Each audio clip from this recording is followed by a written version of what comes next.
Well, it is match week 26 in the Premier League. Chelsea hosts 16th place Leeds United in what is a must-win game. And I say this for every Chelsea game. It is must-win, especially with Leeds at home and what they did to us at Ellen Road, which started off what turned out to be the end of Enzo Maresca.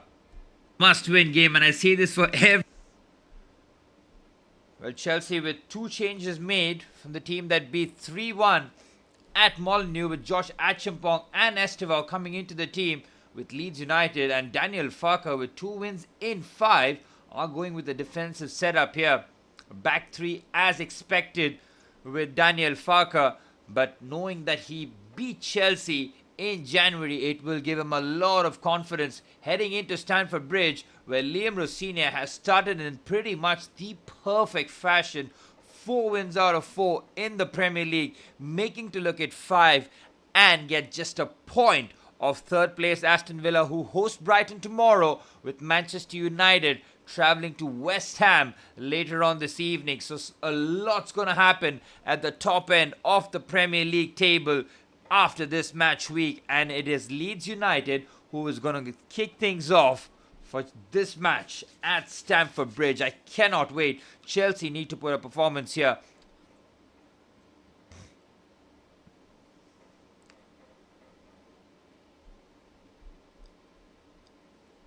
And we're off and running. Chelsea looking to make it 5 wins out of 5 in the Premier League. Rob Sanchez back in goal with 9 clean sheets.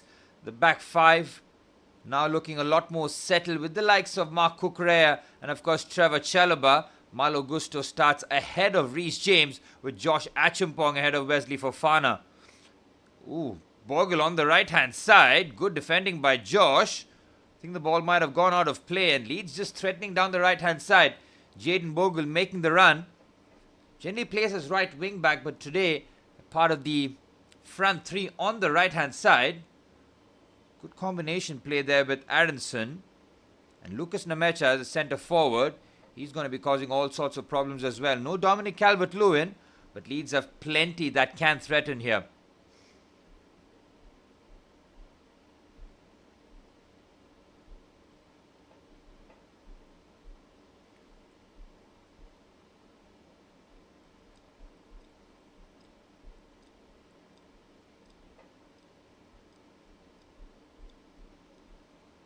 Estevao Willian. With Estevao, Cole Palmer and Enzo Fernandez as our front 3, it really should open up the deep block that Leeds do plan to bring at Stamford Bridge today.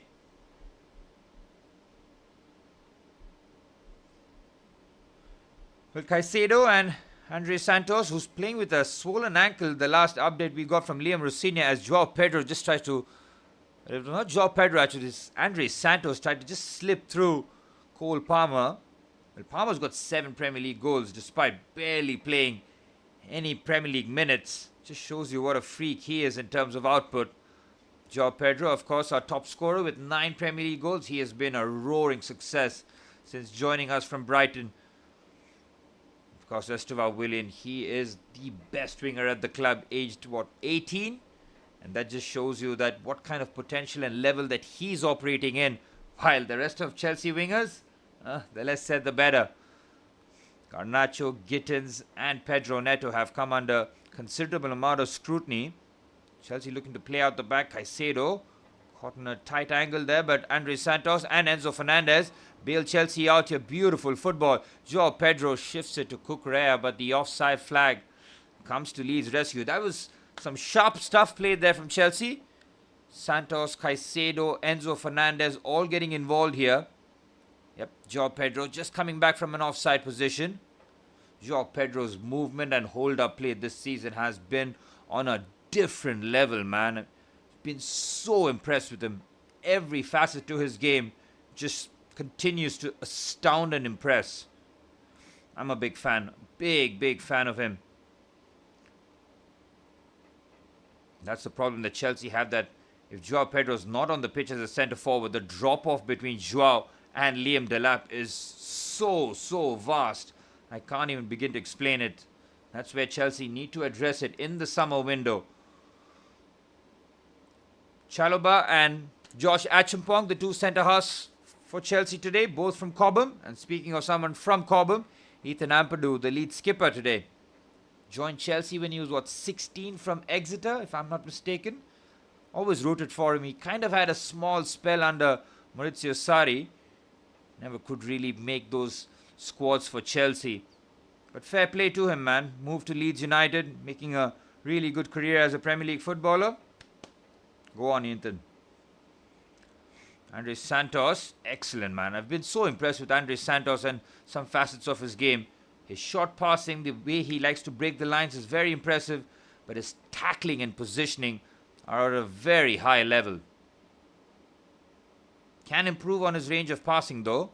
12 million, brilliant signing. I mean, it's a no-brainer. And the fact that he's available for us, considering the amount of minutes that Enzo and Caicedo log, is a blessing, man. I mean, we have seen Romeo Lavia's back in training, and of course Dario Sugo suffered that setback.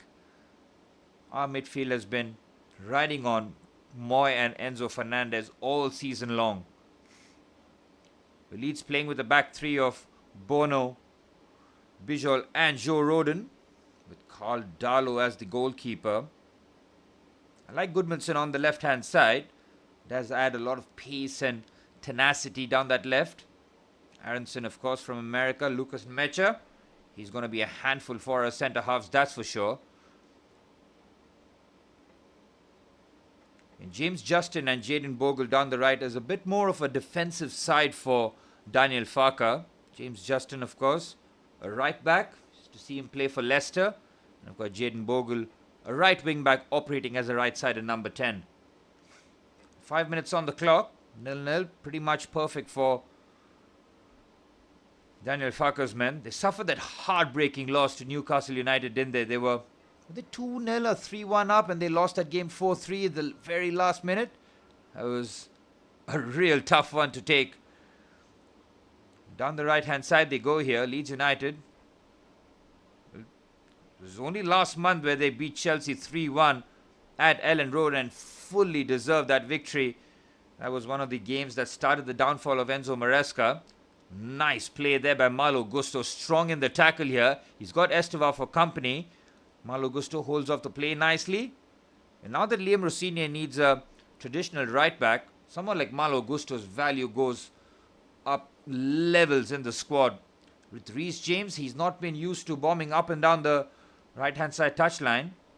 Has missed a couple of games. Chelsea believe that we're managing him rather than taking unnecessary risks with the skipper. Such a hectic schedule coming up, man. I mean, we've got Hull in the FA Cup. Premier League action. Champions League will resume in a month's time. There's no time to rest for Chelsea. That's a very good pass there by Acheampong.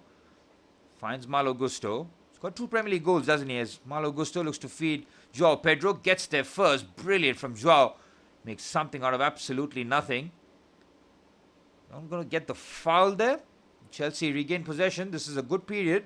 Everybody camped in the Leeds half. Here's Enzo Fernandez. Picks his head up and looks to find a clever pass, but it's too much. Overcooked there by Enzo. He was very good against Wolverhampton Wanderers. Should have had a couple of assists. Oh, look at that from Joao Pedro. It was Malo Gusto rather. It's needless. And it's a yellow card. 7 minutes on the clock. He's gone lunging in at Goodmanson. Malo Gusto. A little too overzealous. Only way to describe that tackle.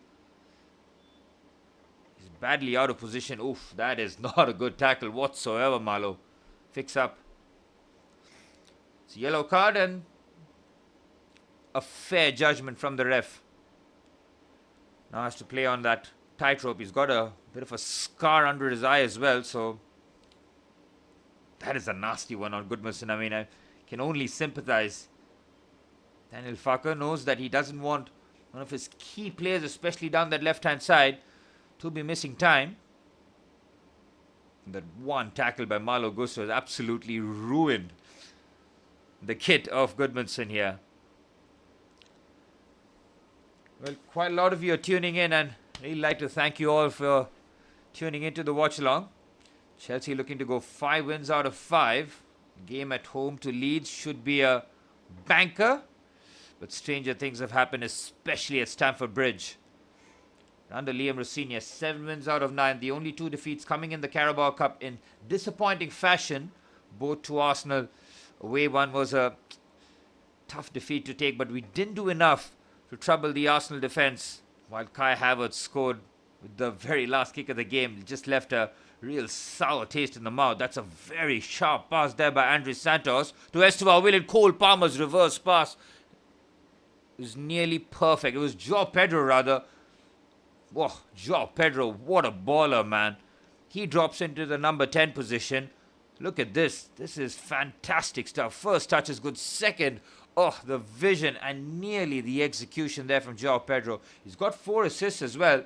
9 goals, 4 assists. Absolutely brilliant from Joao Pedro. And I'm not someone who just judges a player based on goals and assists. That's why when I look at Pedro Neto's stats, I tell my viewers, do not be fooled. Here's Trevor Chalobah. Finds Acheampong.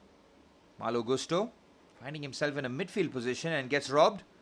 Leeds United just trying to keep hold of the ball. Here's Ampadu. Crisp pass down the left-hand side. Cole Palmer with 7 Premier League goals.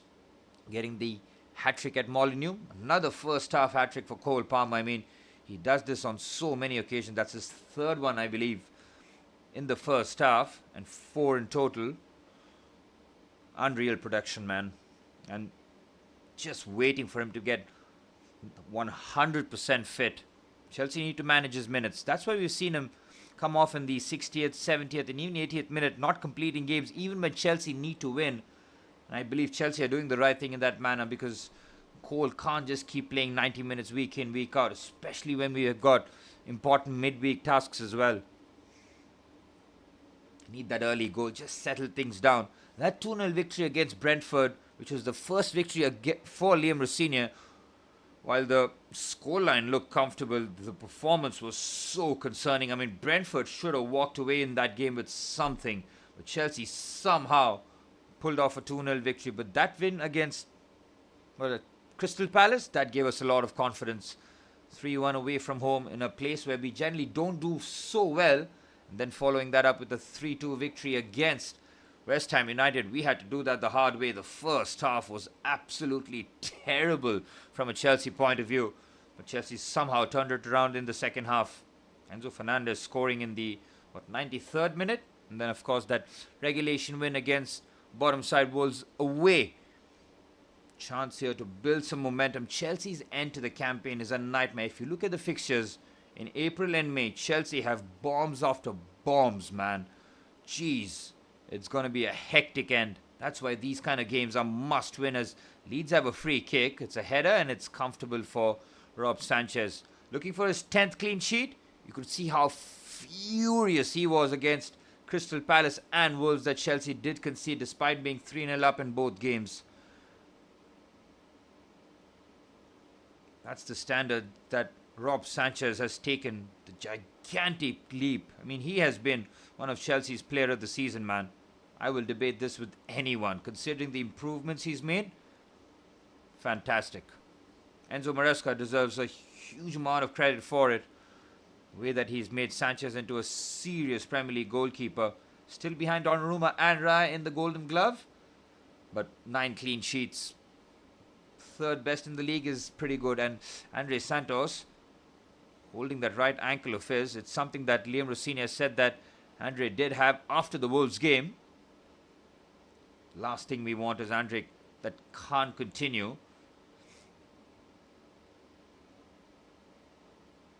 Is that a contact injury? Yep, just a stamp on the boot, thankfully. And as painful as that sounds, it's nothing to the ankle of Andre Santos.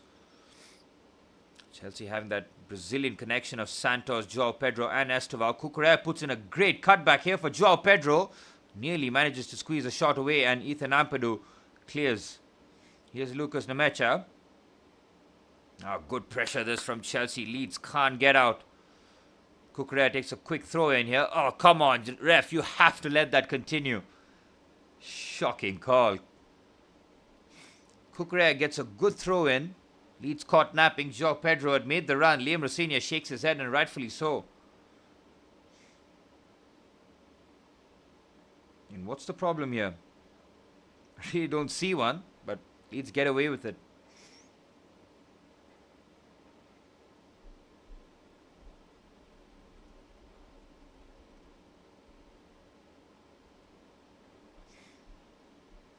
Chelsea looking to apply the forward press, making it difficult for Leeds to try and build out the back.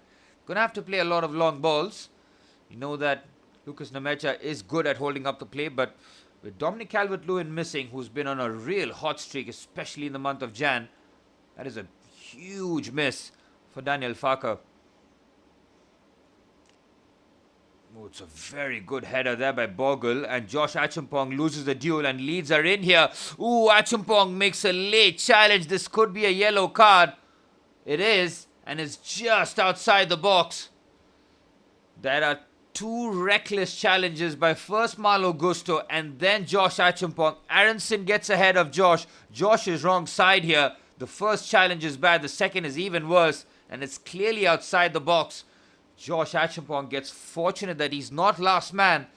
That's not a good start there for Josh. Enzo and Ampadu both called up to the referee. Two of the back four booked already. Not a good sign here for Liam Rossinia's men. The last thing we can afford is another red card. I mean, Chelsea's red card fast this season has made us drop so many points from really unmissable territory, really. We have thrown games away. The one at home against Brighton really sticks out. It's something that I don't think I'll ever forget, considering how comfortable we were in the first half. Get the red card and completely get our asses blown out in the second half.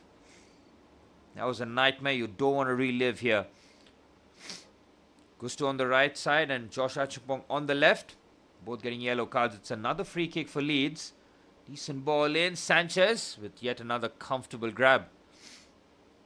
Set pieces from Leeds have really lacked. James Justin on that occasion. The front three really interest me because Cole Palmer, Estevao and Enzo Fernandez as a front three, they are our more creative players, but their structure will interest me as Cole Palmer nearly gets a shot away. It's the combination of Mark Cucurella and Cole Palmer which worked very well at Molineux. Nearly comes to fruition. It's Enzo to Cucurella to Cole Palmer. The same exact combination we saw for the third goal for the Palmer hat-trick.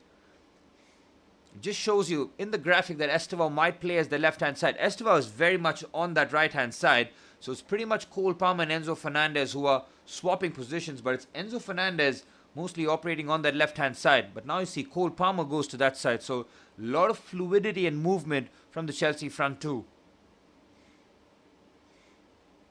Here's Chalobah. Joe Rodon's header. Bit of head tennis going on here. Cucurella looks to get there first. Free kick for Chelsea. It's been a decent start, but we haven't really tested Darlow in goals so far. 17 minutes on the clock. Could be better, but could be worse as well. Manchester United play West Ham United at the Olympic Stadium. They kick off in about 20 minutes' time. Going to keep a close eye on that game. United looking to go 5 wins in 5 as well. They've had quite the resurgence under Michael Carrick. A lot of questions what I've asked on Ruben Amorim as to how he couldn't get a tune out of his players. I have a few theories, but that's probably by the by now. But what Michael Carrick has done, he's making a good case for him to be permanent Manchester United manager. Manchester United might have flashbacks over having a similar run under Ole Gunnar Solskjaer, and probably, 7 years later, history probably repeating itself with Michael Carrick. Here's Acheampong. Trevor Chalobah. Chelsea looking to invite the Leeds press. Sanchez, Santos, Acheampong. Chelsea do it very nicely. Acheampong's ball carrying is elite, and look at him go here. Josh Acheampong, brilliant carry here. Josh looking for options. Finds Cucurella. It's a magnificent carry here. It's Enzo Fernandez looking to curl that into the top corner. Well blocked. Enzo wins the header. Cucurella might be offside. Keeps the attack going here. Enzo Fernandez gets there first. Tries to win a corner. Instead might get a throw in. No, Chelsea keep it alive. Cucurella Finds Andre Santos. Cole Palmer with a quick scan. Chelsea now dominating territory. Enzo Fernandez now predominantly operating down the left-hand side. Finds Cole Palmer. Palmer goes for a right-footed shot. Curious decision-making by both our number 10s. And oh, that's brilliant from Andre Santos. That is not a foul, ref. That is definitely a foul by Goodmanson. Yes, it is. It's a yellow card for the Leeds left wing back. I couldn't believe if he blew the whistle for Andre Santos there, because Santos does so well. That's a late challenge by Goodmanson. It's a bit harsh with a yellow card, but I think he's been card happy, the ref. 2 for Chelsea, 1 for Leeds.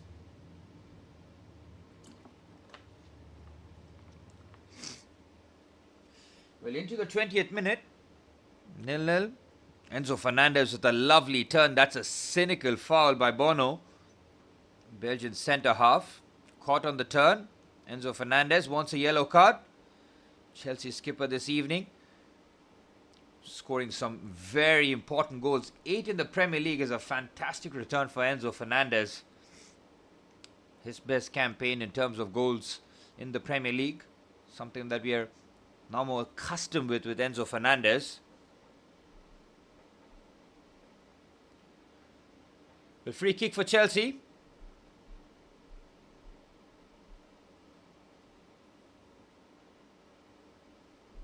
There is an opportunity from open play. We haven't really tested Caldalo, so there is a chance with set pieces to try and get this one right.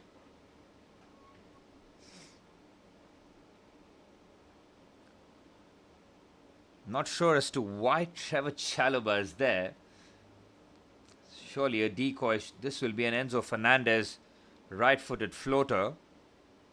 Interesting setup this from Chelsea. Played short. Here's Enzo Fernandez. Looks to scoop it to Joao Pedro. Lovely first touch. Joao Pedro's effort. Doesn't catch that cleanly, but clever set-piece routine there.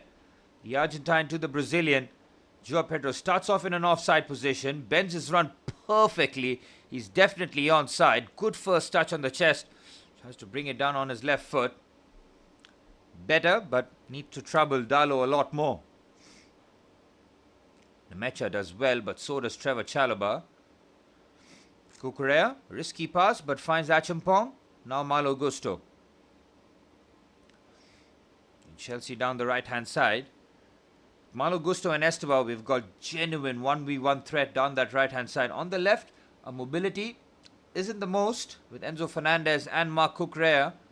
Slightly imbalanced that way, but Andre Santos plays a clever line breaker to Cole Palmer, who's between the lines. That is a cynical foul. That is another yellow card. It's Bono, who should have picked up a yellow card for the previous challenge. Gets one here, and it's another free kick for Chelsea. 2 yellow cards each. Andre Santos starts off the move. Brilliant pass there to Cole Palmer. That is really poor there from the Belgian. Cole Palmer is about to unleash a pass. Foul, free kick. Chelsea need to take full advantage of these set pieces here.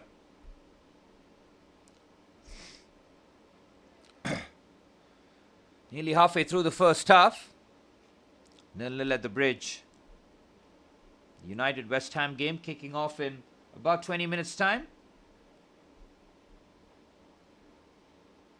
Joao Pedro trying to showcase his predator-like finishing here. Facing the goalkeeper, hoping for any sort of spillage.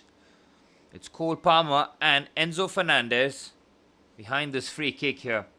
2 of our most capable players in this position. One more is there, but he's not there in the match 11 today, is Reece James. Enzo Fernandez might prefer this angle with the right foot.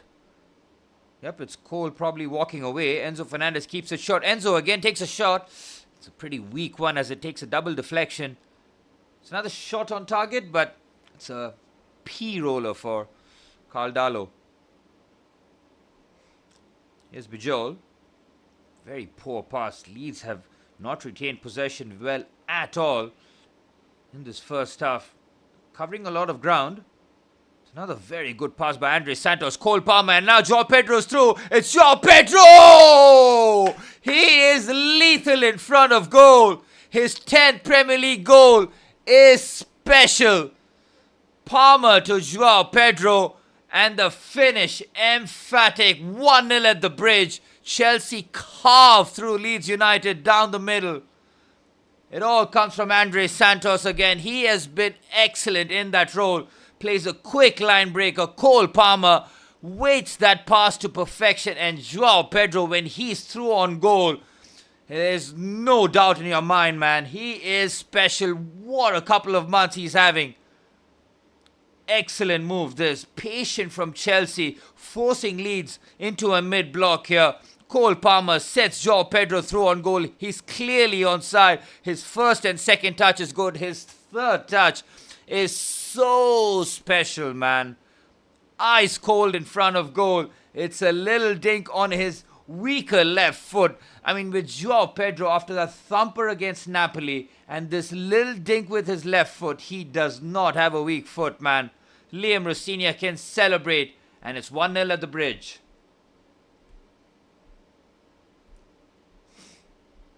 Is he the most informed striker in the Premier League right now? I say yes, man. Haaland might have the goals, but Haaland's having a tough time himself. Joao Pedro, man. You can only applaud it. It's another assist for Cole Palmer. That was a proper number 10 pass. Weighted to perfection. Santos. You're seeing a lot more central combinations under Liam Rossignol. We saw this goal against West Ham United where it was Palmer to Caicedo, Caicedo to Joao Pedro, and Pedro to Enzo Fernandez for the winner. Again, all in the central areas. This time again, sharp, quick, decisive. Cole Palmer and Joao Pedro are two special footballers, man. And when they're combining, Chelsea's attacking threat go up levels. Two absolute hits from the Clear Lake era of signings for Chelsea. 50 million for Joao and 40 million for Cole Palmer, worth every penny.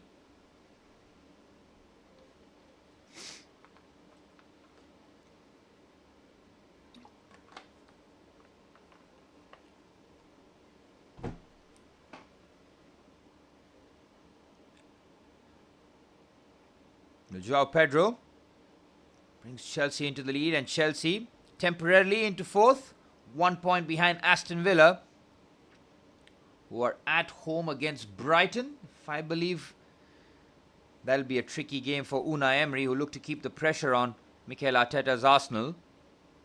Enzo Fernandez wins a good aerial duel, so does Moises Caicedo, and that turns into an excellent pass to Estevao Willian. Estevao, Joao Pedro. Chelsea keep the ball nicely here. Need a second before half-time just to calm the nerves.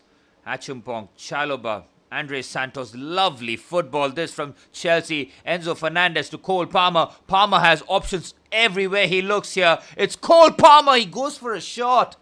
It's a curious decision there from Cole. I'm very surprised he shot, man. He had options left, right and centre. He went for goal.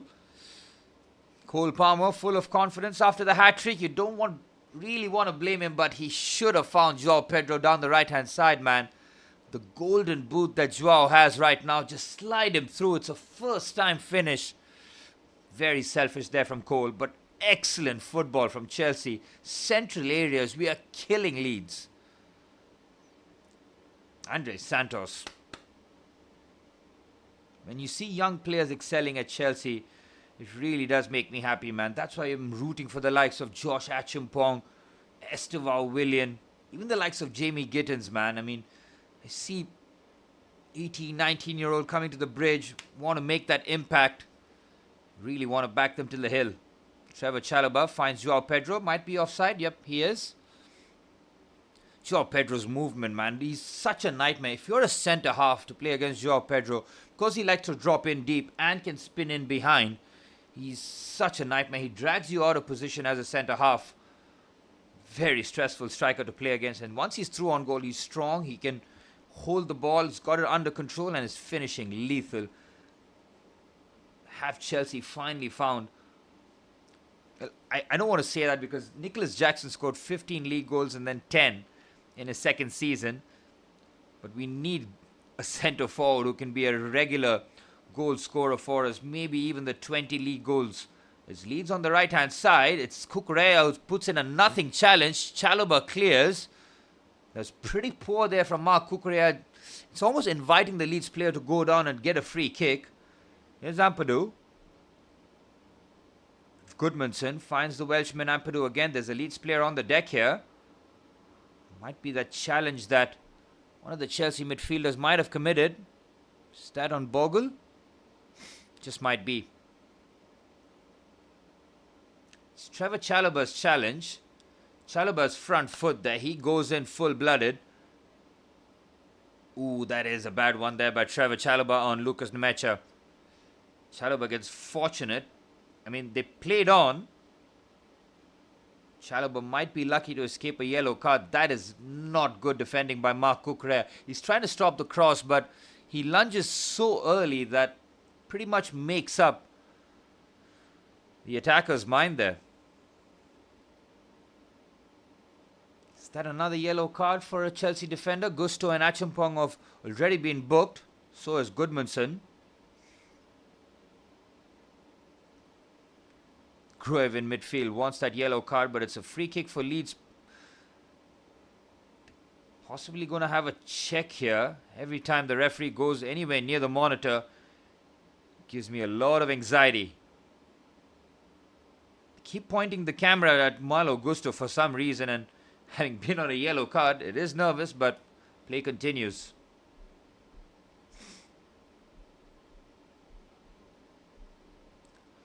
Here's Darlow. Ooh, he's been put under pressure. Does very well. Joao Pedro on him immediately. Ampadu generally very assured with his passing. Just left a little too much there for his keeper. Chelsea secure possession. Just under 15 minutes plus added on time remaining in this first half. Chelsea, as it stands, 5 wins in a row in the Premier League. Perfect start for Liam Rosenior, man. Count that 2 Champions League wins, 1 against Parforce at home. Again, not convincing. Needed a 80th minute Moises Caicedo header to win that match. Game against Napoli, again, first half poor. Second half comeback was all down to Joao Pedro, really. That was impressive as well. Winning at Naples in a ground where not many teams win.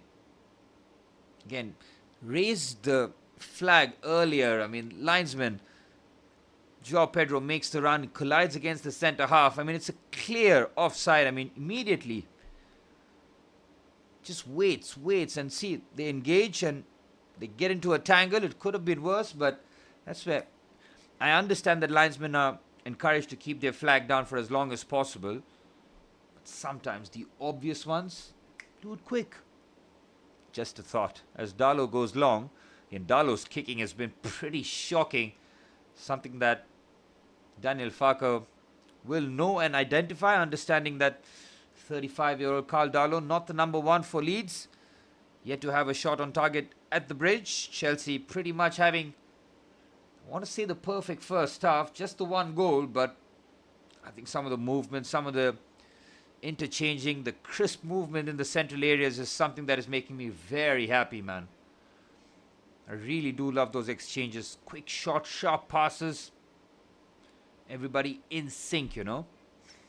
Here's Chalobah. Enzo Fernandez down the left-hand side. Again, a nightmare position, basically. Again, he's going to drop deep, trying to affect the build-up. Also, is going to make those late runs into the box. Different ways, interesting ways that Liam Rosenior is using the Chelsea skipper this evening.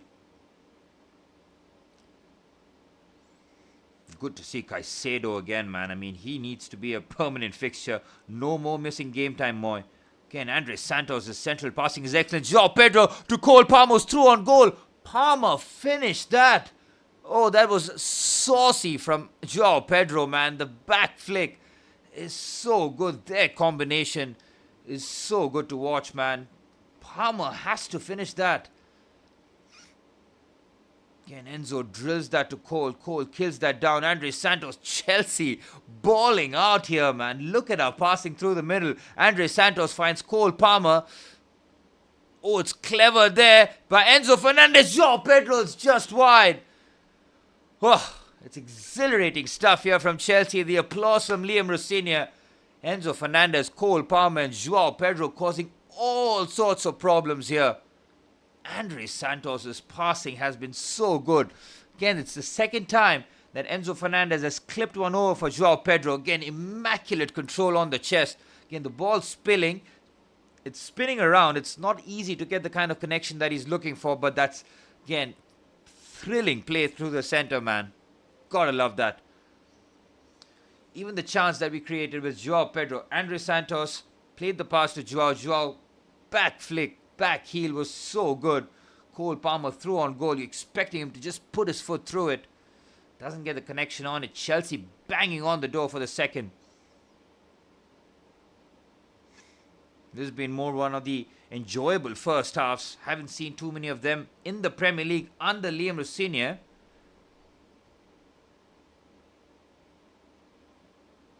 Leeds should be careful here. They're out of the relegation zone, which is full credit to Daniel Farke. He had an excellent Jan. He started to pick up more points. Couple of draws. Those 2 wins were absolutely crucial. With West Ham playing Manchester United in about 9 minutes' time. I'll be keeping an eye on that game. United don't really do well away at West Ham very often. See West Ham picking up results, and former Chelsea player Axel Disasi, who's there on loan, starts for West Ham alongside Konstantinos Mavropanos. Enzo Fernandez, Andres Santos. Chelsea looking very comfortable at the back as well. 10 minutes plus added on time remaining in the first half. Chelsea ticking a lot of the boxes here. Cole Palmer enjoying the freedom of the park. He's not been at his fluent best, but he does have that brilliant assist to his name. Weighted to perfection that through pass for Joao Pedro. And Chelsea building out with so much composure, man. Rob Sanchez and now Josh Acheampong. Love to see Chelsea get another clean sheet here, man. Be the 10th of the season. There's Moises Caicedo. That box 4 of, and again, Enzo's pass is so good to Cole Palmer. Cole does well with the juggle. It's a risky one though. Kukurea, great tenacity, but Bogle wins that duel. Chalobah does very well. Stops the attack before it nearly blossomed for Leeds United down the right-hand side. Bogle and James Justin trying to make their impact. Daniel Farke, who had the better of Enzo Maresca both in the Championship and in the Premier League, trying to figure out the puzzle that is Liam Rossinier's Chelsea, because Leeds United have been rightfully second best. Ethan Ampadu has not had his most influential game. The Leeds United skipper, who was absolutely brilliant against us at Ellen Road, man. He was one of the standout players. It's Ampadu with the throw-in. Chelsea win the first ball and the second. Estevao does decently. Leeds trying to keep the attack alive. It's a poor pass, man. Pretty much sums up Leeds United's first half. Ethan Ampadu not able to recover the pass. It's a throw-in for Chelsea. Well, Daniel Farke, if you had looked at his team sheet, did go ultra defensive, and it's kind of biting him in the ass because it's not really worked. Leeds have retreated. Chelsea have played through the centre on numerous occasions with real finesse. It's been a really good first half. Enzo Fernandez with a lovely switch out there. Josh Acheampong's first touch is good enough, and the carry is elegant as always. Here's Estevao Willian. Quite first half for the Brazilian. Here's Cole Palmer. He's had a lively game. Switches it out to Mark Kukurea down the left-hand side. Here's Andres Santos. Palmer, Enzo Fernandez. Kukurea, again, it's nearly very special football from Chelsea. The 1 and 2 touch play in the central areas has been a real highlight. A huge tick mark, man. I'm going to do this in my halftime analysis where our central play has just been first class. I mean, Kukurea might be offside there, but I think Goodmanson down the left might have been playing him on. Liam Rossinier's emphasis on central play really showing on the pitch here. Ooh, Chelsea let the ball bounce, but do get the foul. Andre Santos. I mean, alongside Joao Pedro, Cole Palmer, you're looking at the top 3 players for Chelsea. Nearly 38 minutes played. I would argue that Andre Santos, in terms of everything done on the pitch, and quality, consistency, he's been the best player, man. Excellent in all facets. His first time passes between the lines, just what you want to see. It's something that we have associated with Romeo Lavia, but Lavia is such a unique profile, right? That's why Chelsea have been so patient with him. He's in his early 20s, suffered so many injuries and setbacks. But someone like Andre Santos, who can play that number 6 role and free Caicedo further forward, huge tick mark. Achimpong. Estevao drops the shoulder in sensational fashion. Looks to really torch the Leeds United left-hand side. Darlow forced to go long. Is this an accurate pass this time? It isn't. Achimpong wins the first header. And Malo Gusto cleans up. There's Andre Santos.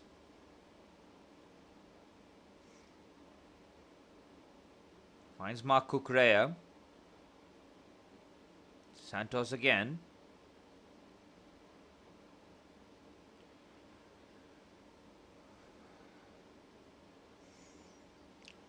Well, heading into the final 5 minutes of the first half, Joao Pedro's 10th Premier League goal, giving Chelsea the lead nearly halfway through the first half. It's been a comfortable first half at the Bridge, as Chelsea are temporarily in 4th, 1 point behind Aston Villa in 3rd place, as Rob Sanchez plays a brilliant pass to Joao Pedro. Pedro with an exquisite first touch again, nearly finding Estevao Willian. Leeds United trying to break out here.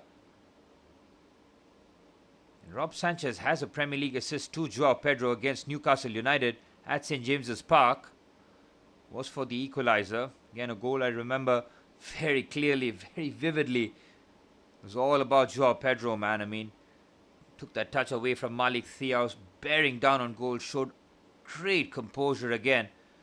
Here's Enzo Fernandez. What a pass to Malo Gusto down the right-hand side. Gusto keeps it in. Leeds clear though. Andre Santos finds Malo Gusto down the... It's Marc Cucurella rather. 4 minutes plus added on time remaining. Enzo Fernandez, Santos, Caicedo, Cole Palmer. Chelsea patient again in the central areas. Palmer. Oh, he could have found that line breaker to Caicedo, who made the run from deep. Chelsea decide to recycle. Achimpong. Malo Gusto. Estevao Willian. Chelsea have retained possession in the final third very well. And that's because we have our most technically secure players in the forward line. No Garnacho, no Pedro Neto, who are erratic players, to say the very least. Chelsea lose a lot in their attacks. With Estevao and Enzo Fernandez, oh, it's brilliant from Chelsea again. Joao Pedro finds Estevao Willian. It's saucy play from Chelsea again. Here's the Brazilian Estevao Willian with his right foot.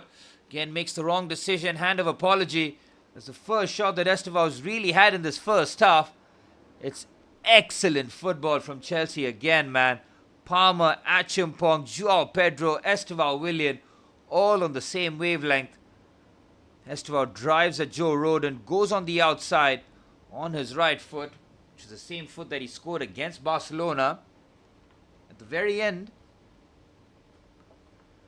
Fortunate, but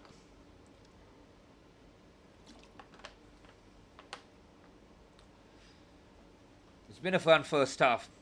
The only thing that's probably missing is that second goal. Chelsea have dominated possession throughout the match, and in the last 10 minutes, nearly 90% of the ball.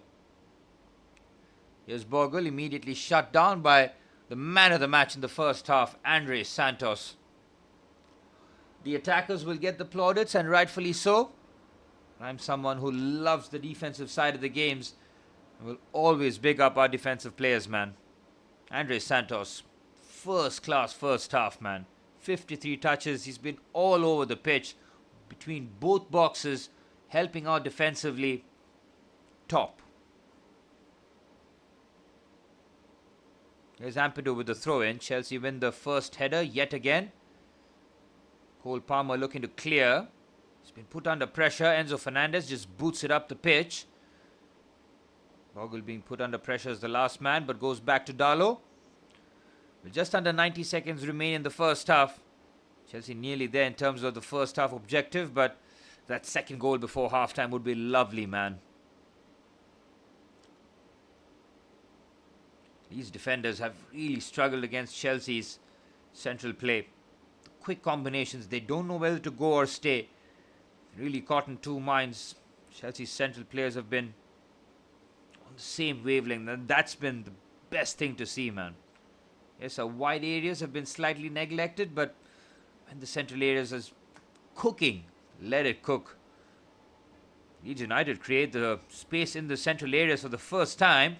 Clever reverse pass, but look who it is again. It's Andre Santos in the right position. That's a clear foul on Andre. It's a yellow card for yet another Leeds player. It's James Justin. Is that 3 yellow cards now for Leeds and 2 for Chelsea? Excellent from Andre Santos, man. Again, perfect positioning. Releases the pass early. Absorbs the foul. Enzo Fernandez's pass around the corner as well. So good for Estevao. Again, I don't blame the Leeds players, man. They have been totally outplayed in the first half. Chelsea have been on another level, that's for sure.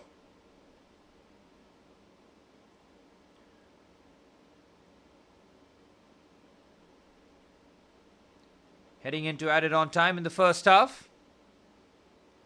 Maybe a couple of minutes. Yep, 3 minutes. Enough time for Chelsea to get one more attack going before the halftime whistle. Here's Caicedo from deep. Nearly finds Cucurella. Joao Pedro picks up the second ball. Finds Enzo Fernandez. Enzo has been excellent in this first half too, man. His selection of passes, his weight of passing, some of those clip passes to Joao Pedro. A lot of variety to his game. Here's Caicedo's kept things simple and moving for Chelsea. Estevao Willian. Josh Achumpong settled into the game nicely after that early yellow card. Trevor Chalobah, permanent fixture in the Chelsea back line. That's the first errant pass really from Andre Santos. But look at Enzo Fernandez battle, man. Ooh, Andre Santos caught on his heels. Enzo Fernandez battling again. It's brilliant from Enzo, man. It's outstanding. 2 duels. It's something that you don't really associate with Enzo Fernandez's game. He's all about the creativity and the goals, but when he makes those tackles, it just shows you that he's very much in the mood. Again, I understand it's 16th place Leeds, but Chelsea having good performances such as this at home, it's just the kind of wins. Just keep the pressure. Build a gap to Liverpool as well, because we're starting to now, as it stands, a 7-point gap between Liverpool. They still have a game in hand. They lost to Manchester City in a game where they should have closed out. City scoring courtesy of Bernardo Silva in the 84th, and then Erling Haaland with a 92nd minute pen. Liverpool, what, 5 wins since October, November? It's not looking good for Arne Slot's men. In terms of the title defense, it's over, but in terms of the top 4, or even top 5, it's looking dicey for the champions. Joao Pedro, a little too much there for Marc Cucurella. Final minute of added on time. Chelsea just need that second goal, man. As quickly as we get it, we can think about Hull at the weekend. This midweek assignment is all about the 3 points. Liam Rosenior can take a lot of positives from that first half.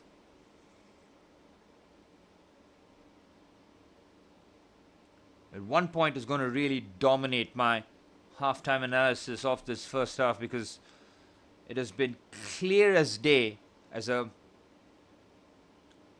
change, and I want to say a positive change from Enzo Maresca to Liam Rosenior. There's been a few problems that Chelsea have had in terms of build-up, especially away from home. Something that Chelsea were at a very high level at under Enzo Maresca. I want to give it all away now, but nearly towards half-time. Oh, that's a loose pass there. Estevao Willian nearly pinches it. Carl Darlow's distribution has been a train wreck. There's Estevao Willian with a cynical foul on Joe Rodon. The young Brazilian might pick up a yellow card. It's very needless there from Estevao Willian, but he's tried to chase that down. Again, Darlow's pass is so unnecessary right before half-time as well. Joao Pedro quickly takes Esteban Willian down the tunnel. And that is a criminal pass, really. Joe Rodon is happy to just kick that out. Ooh, that is not a good challenge by Esteban Willian. It's a shoulder on the back, right at the sideline. And he goes crashing into the ad board. Painful one for the Welshman. But it's half-time at Stamford Bridge. Chelsea take a 1-0 lead and are temporarily fourth in the Premier League. 1 point behind Aston Villa, ahead of Manchester United. As Manchester United have kicked off away at West Ham. Keep an eye on that game during the half-time break. But Chelsea, in terms of the first half, I thought we were excellent in the central areas, man. The quick combination play, the way that we moved the Leeds back line around was a nightmare for Daniel Farke's men. Andre Santos put in, I want to say, a 10-on-10 performance in that 45 minutes, and it was as close as you'd get with a perfect first half. He was instrumental in making things happen with that first pass that makes it a chance for Chelsea. He starts it off finding Palmer, finding Joao Pedro, those central areas combining nicely. Enzo Fernandez starting on the left-hand side, combining with Cucurella on the overlap, but also affecting the game in the central areas alongside Joao Pedro and Cole Palmer. Down the right-hand side, maybe Esteban Willian has been quiet, but Chelsea centrally perfect in that first half. Caicedo has kept things simple. Chalobah and Achimpong settled nicely. So did Malo Gusto, who alongside Josh Achimpong picked up that early yellow cards. 2 of Chelsea's back 4 have been booked. Leeds United also picking up a couple of yellow cards throughout the course of the first half, but we can be happy with the performance. The scoreline can be and should be improved early in the second half. It's 1-0 at the Bridge, and I'm happy. Well, the goal that Chelsea scored was really special as well. Andre Santos to Cole Palmer, weighted through pass to perfection. Joao Pedro's couple of touches leading up to a goal. It's something that I urge people to watch, not just the finish, because the finish is really special, but look at the touches leading to the goal in the variety of finishes that he has, both right and left foot. Such a technically sound player, man. He is proper Brazilian. When I watched him at the Club World Cup and the impact he made, I mean, that wasn't normal.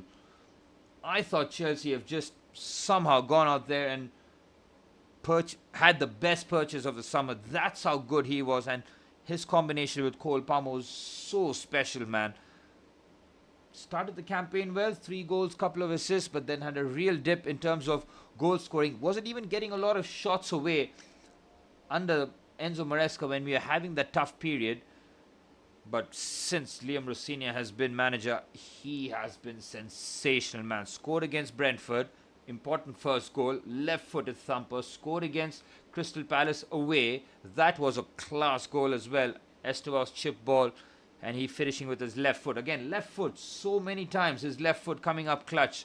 Napoli scoring 2 goals. His first, a left-footed thumper into the top corner. His second, a right-footed side foot finish. And then what? West Ham again, special. Scored the first goal on the way to our comeback, and then had the assist for that Enzo Fernandez goal. And once again today, scoring a decisive first goal. Again on his left foot. A lovely left-footed dink finish. Cole Palmer with another assist. 7 Premier League goals. Getting assist to the boot as well. Cole Palmer getting fitter and fitter. Not his finest first half. I think he had a couple of moments where he could have shot when he could have passed, and passed when he should have shot on a couple of occasions. I think the one where he was running through the central areas, he had options left, right, and in the central areas, and he went for the shot. That was poor decision making. But other than that, Cole has had a very good 45 minutes.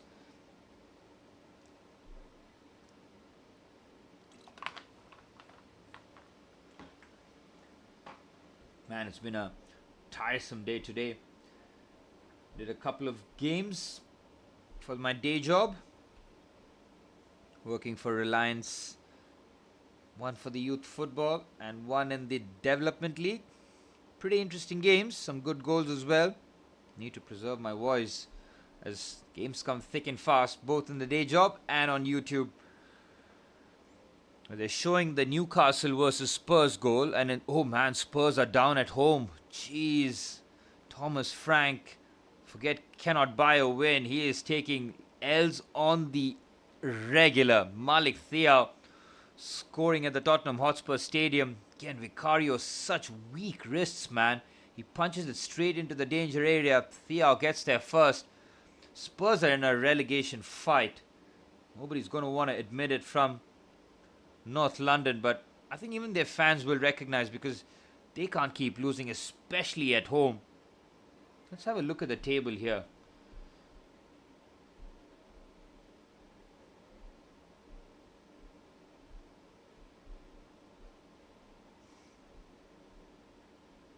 Oh man, Spurs are 15th as it stands. 11 on points. 11 on points with Leeds United, man. Hey, look, they're doing the analysis of Chelsea's central progression. Maybe I do know a thing or two about the game. It's been great to watch, man. I mean, I love those quick combinations in central areas. I do it a lot on FIFA when I play as well. Just those quick turn, one-touch passes, just looks easy on the eye. Gets everybody going, gets the crowd going as well.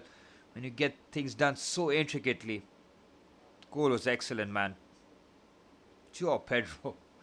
Could see that finish every day of the week. Look at his movement, man. He should have got it early on. He's not discouraged. Gets back onside.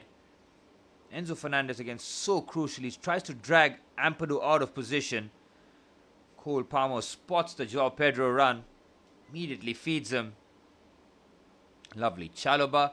Andre Santos. Again, 1-2 touch. That's it. Immediately. Brilliant football, man.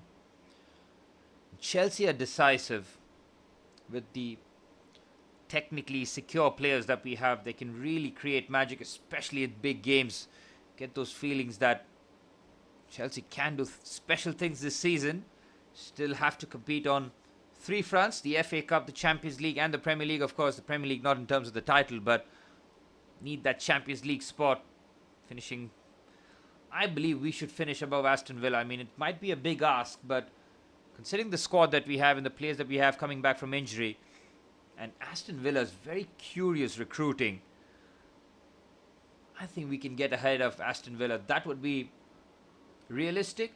Man City is a bridge too far for Chelsea, but the way Joao Pedro is scoring goals, Cole Palmer back in the mix, Enzo Fernandez now getting reborn here, scoring goals. Could be a special end to the season, but I say that full knowing that Chelsea are capable of having one of those months like we did in December and January. I mean, those 2 months were just horrendous, man. As a Chelsea fan, I could not. I was waiting for March, saying that the international break couldn't come sooner. The way that we responded since then, fantastic. Everton are 1-0 up against Bournemouth. Bournemouth had a nasty time in the Premier League. Andoni Iraola. Again, they're a bit of a... You never kind of know what you're going to get from Bournemouth, do you? Because they're such a dynamic team. Good pen there by Iliman Ndiaye. Champion with Senegal. Comfortable pen, but nice to see Kieran Dewsbury Hall as well involved, former Chelsea player. 1-0 against Bournemouth. Everton are doing very well. They're up to 6th. They're exactly where their fans would be dreaming of. If you had told them that you would be 6th come February. I think their signings have been very good. Dewsbury Hall is a very good signing. I thought he's another technically secure player with Iliman Ndiaye and Jack Grealish, who came on loan. They got Thierry Barry as their centre forward. Some good players in midfield. Idrissa Gana Gueye, I mean, again, Africa's finest. AFCON champion again. He is a player that I really like. Underrated class player. And alongside him, James Garner. Another shrewd acquisition from Manchester United. Solid team under David Moyes, man.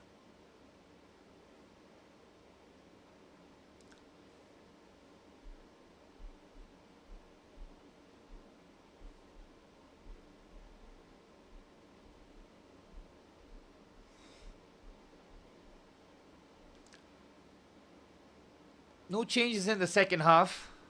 Another reason why Chelsea did so well in the first half in terms of the final third is because Chelsea didn't have Garnacho and Pedro Neto on the pitch. Because they're so, for a kinder term, enigmatic, they do lose the ball a lot on a very unpredictable nature. With Enzo Fernandez, Estevao, and Cole Palmer, it's been a lot more secure. The ball is sticking. It's almost like we can trust the movements going forward. It's been excellent to watch. I mean, Joao Pedro, we need to wrap him up in cotton wool as well. Have to make sure that we don't burn him out. He's played a lot of football for us. Liam Delap, it's time he delivers, man, off the bench. If Chelsea get the second goal as quickly as possible, Liam Delap has to come on and try and add the third. He's just got the one Premier League goal. We are in February for a £30 million signing. That is nowhere near enough.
We're nearly set for the start of the second half.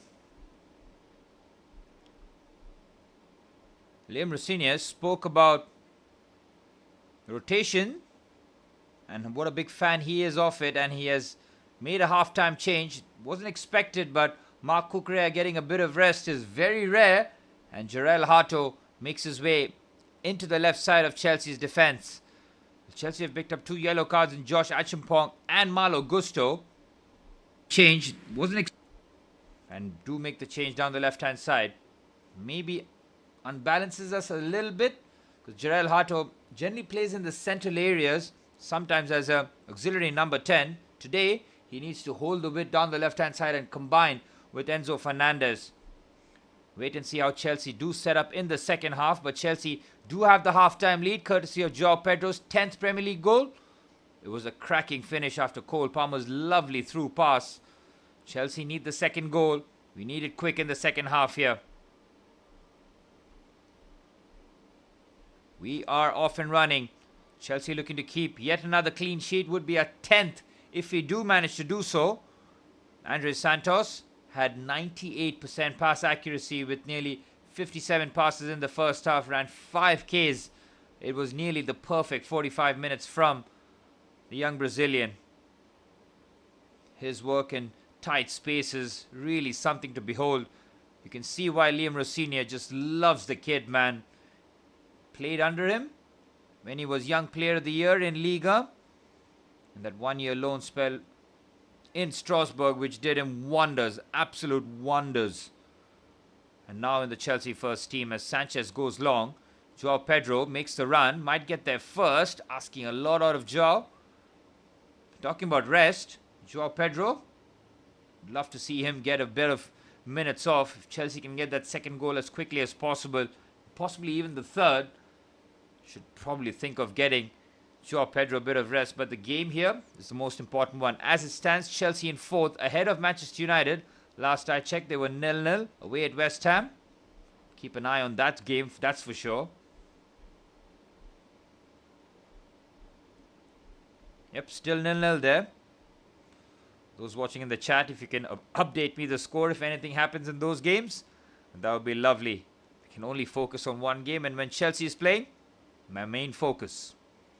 Estevao does brilliantly there, somehow keeps the ball under pressure, finds Jarell Hato, first touch for the substitute since coming on, finds Estevao Willian, combining, clever there by Enzo Fernandez, nearly a back heel that found Jarell Hato.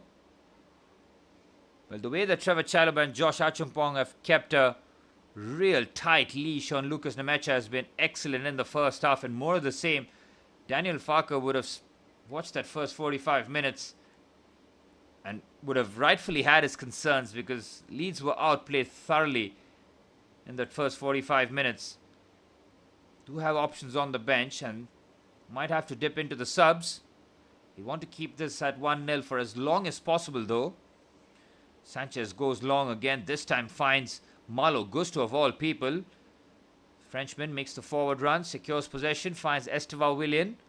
Estevao thought about the cross, drops the shoulder, looks to combine with Cole Palmer.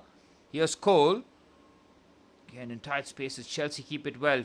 Caicedo fires that to Jarell Hato, excellent control. Santos, it's a clever flick by Estevao. It's Joao Pedro, keeps it alive. Malo Gusto, excellent Chelsea attack this. Everybody getting involved. Gusto finds Fernandez.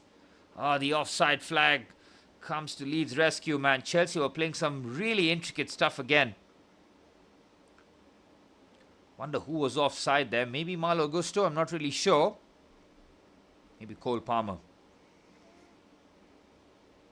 Again, Andres Santos just plays that early pass. Such a clever flick there by Estevao. It was Joao Pedro's offside, really. Again, Leeds resorting to long balls that Trevor Chalobah deals with very comfortably. Chelsea have to focus on keeping the clean sheet, man. It's got to be a habit for us. Got to be difficult to break down. And Jarell Hato is a predominantly left-sided player, left-footed player. I want him to see use that right foot pass just to bail him out of trouble at times when the angle is there for him to fizz it there, instead of just leaning heavily down that left-hand side. Something that Mark Cucurella does very well in terms of that sharp pass on the diagonal. It's a short 5-yarder, but on a weaker right foot. Just opens things up in the central areas for Chelsea. Here's Bogle. Brilliant challenge there by Andres Santos. Goes crunching in, wins it fairly. Here's Cole Palmer down the left-hand side. He's up against Bono. Cole Palmer, Belgian centre-half, did pick up the yellow card in the first half for a cynical challenge on Cole. Here's Chalobah. Santos, Achimpong. Chelsea looking very confident here. Knocking on the door for the second goal. Malo Gusto. And Liam Rosina would have said more of the same in the first half. Keep doing what you did. Get that second goal as quickly as possible. Let's focus on Hull City in the FA Cup. That'll be a tricky game away from home. Here's Joao Pedro dropping deep. A little too casual with the back flick. Andres Santos is there and he wins the ball brilliantly again. It's outstanding, man, from Andres Santos. What a game he's having. Nachampong. Gusto. Andres Santos again. Gusto finds Andres Santos. It's Estevao really on the right hand side. Nearly finding the Brazilian. Dalo goes long. Excellent from Chalobah again. Caicedo, Palmer, brilliant football here. Estevao Willian is through on goal. Great feed. Estevao is just wide. Well, it's sensational football from Chelsea again. Central areas. Once again, beautiful stuff this from Chelsea. Caicedo to Palmer and Estevao Willian. He's onside. Takes a touch away on his left foot. Just tries to find the corner there. Oh. One of these have to go in, man, for Chelsea. Really saucing out here. A touch away on his left foot. Just tries to find the corner there. Oh, one of these have to go in, man, for Chelsea. For all of good Chelsea's play, game at 1-0 still makes it game on the knife edge. Here's Goodmanson up against Caicedo and Gusto. Caicedo, brilliant.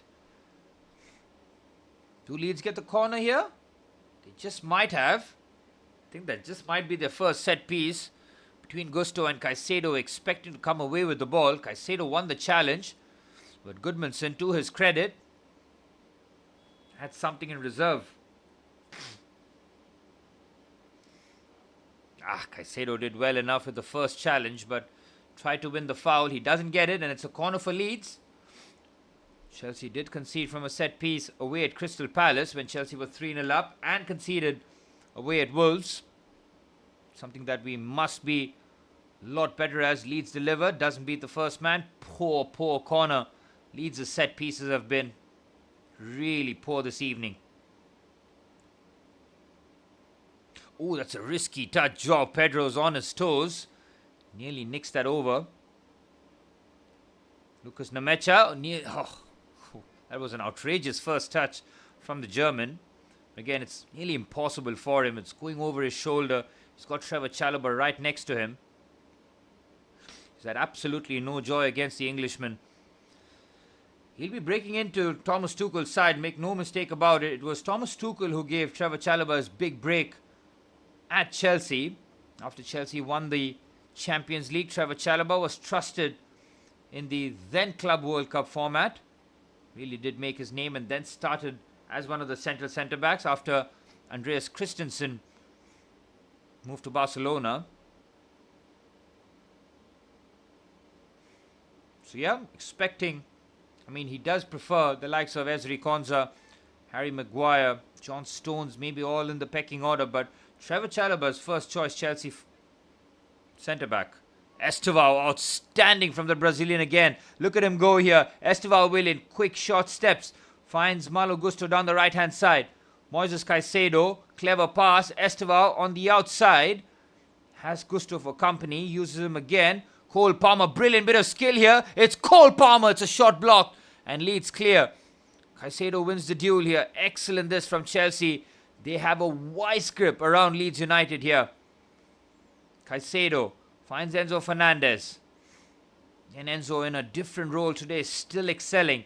We ask him to do so many different things, man.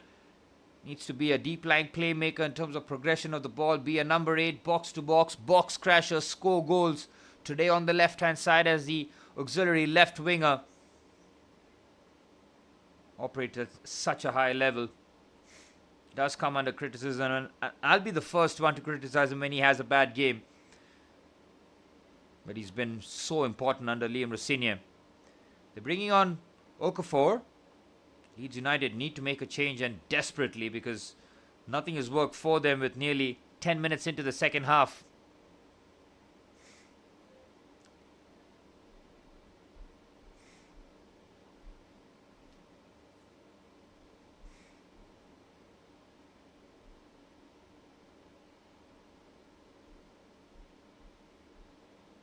Well, the Belgian centre-back, Bono, is off. So on a yellow card and really struggling against João Pedro. And an attacker, Okafor, comes in his place. Very much a capable goal scorer, and will be looking to provide Lucas Nemecha with a bit of support in the forward areas because he's been cut an isolated figure. 10 minutes into the second half, Chelsea looking comfortable at the bridge. As it stands in 4th position, Manchester United playing out a 0-0 game so far against West Ham United away. Michael Carrick looking to go 5 wins in a row. So is Liam Rossinier. Rossinier and Michael Carrick, 2 inexperienced coaches, going band for band in a race for the top 4 positions. Sanchez goes long. João Pedro's bent his run brilliantly here. Oh, that's a foul. That's a foul, ref. It's 2 hands on the back. It's the worst penalty you'll ever see. Oh my word, Chelsea got a real gift at Wolves when João Pedro was fouled there. Joe Rodon, Bijol rather. What are you thinking there? It's a hopeful pass forward by Rob Sanchez. João Pedro does so well to run in behind. It's 2 hands on the back of him. That is so foolish from the centre half. Oh, it is so bad. You cannot be doing that. You cannot believe a Premier League footballer would make a challenge like that in the box. It's a clear-cut pen. And Cole Palmer has the opportunity from the spot to get his 8th Premier League goal. He scored 2 pens against Leeds. Well, Wolves at Molineux. Now has a chance to score at home at Leeds. Bijol can have no complaints, man. What are you thinking there? Palmer from the spot is usually very deadly. His last 5 pens, all converted. Big deep breath against Carl Darlow. He's missed one at home once last season against Leicester City. But it's Cole Palmer up against Carl Darlow to give Chelsea a 2-0 lead at the bridge and take us into the top 4 ahead of Manchester United temporarily. It's Cole Palmer, nerveless from the spot. It's 2-0 to the Blues.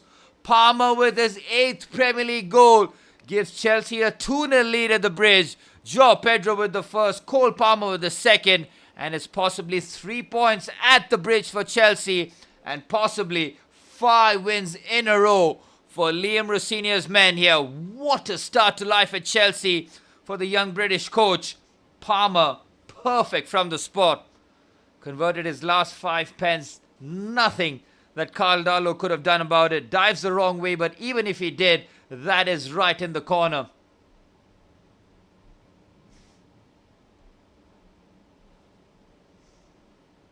And now Chelsea can relax, but Bijol's challenge on João Pedro needs to be studied for the lowest IQ move you will ever see. I mean, the 2 pens that Chelsea got against Wolves, I mean, yes, as a Chelsea fan, I was so thankful, but as someone who's played centre-back at a very low level, those challenges were so unnecessary and so foolish considering the area of the pitch, or area of the box or where the fouls were committed. This one goes right up there, man. Daniel Farke might be just scratching his head. He'll feel that his team couldn't have done too much about the first goal in terms of the construction and manufacturing of that finish. But the second goal, totally avoidable. And soon after making the change, which Okafor came on, Chelsea scored the second, and that's a hammer blow for Daniel Farke's men.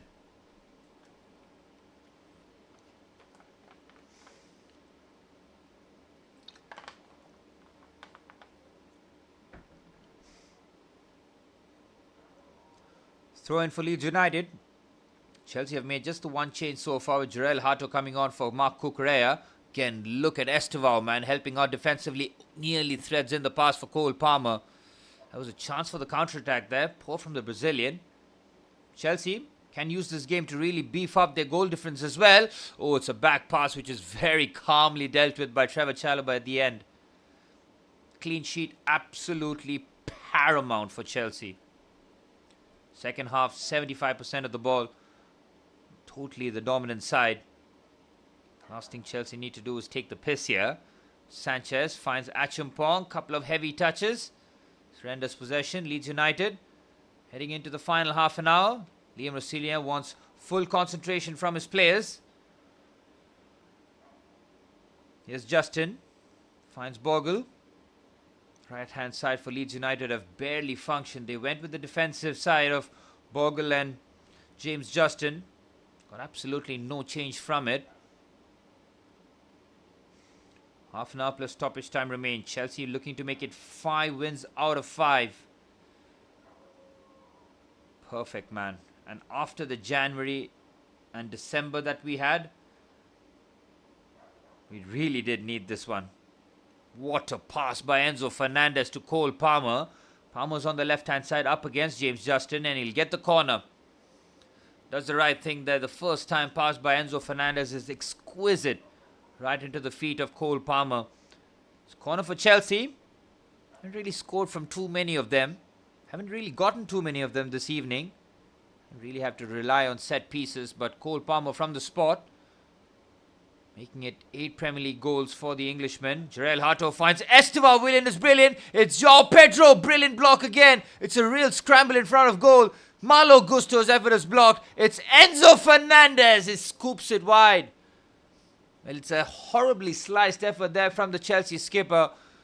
I thought João Pedro was going to bury that. That tackle from Bijol was as last ditch as it comes. He should shoot here. Brilliant block from the Slovenian centre half. Enzo Fernandez's left-footed strike. You could see what he's trying to do there. Cut across the ball and try and find the top corner at the far side. Difficult technique. Leeds United getting away with that situation. Chelsea need the third here. Just kill the game off effectively. Take João Pedro off. Probably even Cole Palmer. João does so well. So does Enzo Fernandez. Here's Cole Palmer. Oh, nearly fizzes in. Another perfect pass. It's Leeds United on the counter-attack. Cole Palmer helps out defensively. What a chase back. Look at Cole go. We knew he isn't 100%. But he has won a few duels. He's chased back and made that challenge. Nice to see that. Might be playing another 5 or 10 minutes at best. Again, Andre Santos. Ushers Aronson wide. Ampadu. Leeds United enjoying a bit of possession in the Chelsea half for the first time. It's a clever attempted reverse pass, but Andre Santos once again reads that perfectly. Andre Santos is making a case for the Man of the Match award, but so are João Pedro and Cole Palmer. And considering how much the English press love Cole, it might just go to him. It's another great pass there by Moises Caicedo, asking a lot out of Estevao Willian.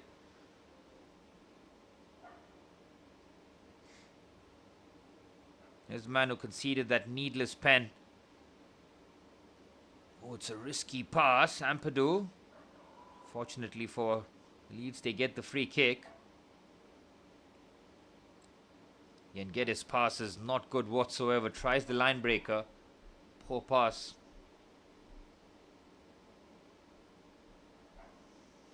Chelsea's goal difference ahead of Manchester United is so vast as well. It's +9 as it stands. I think we have the 3rd best goal difference in the league. I think that stat might be corrected, but Pedro Neto is coming on for Chelsea. Talked about changes, and it's Estevao Willian who's coming off.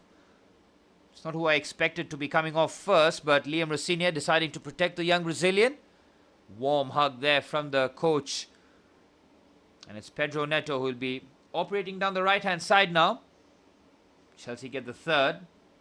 Be lovely to give João and Cole Palmer a bit of rest as well. With Pedro Neto not enjoying the same mainstay status that he did under Enzo Maresca, and that's predominantly because Enzo Maresca loved players operating high and wide.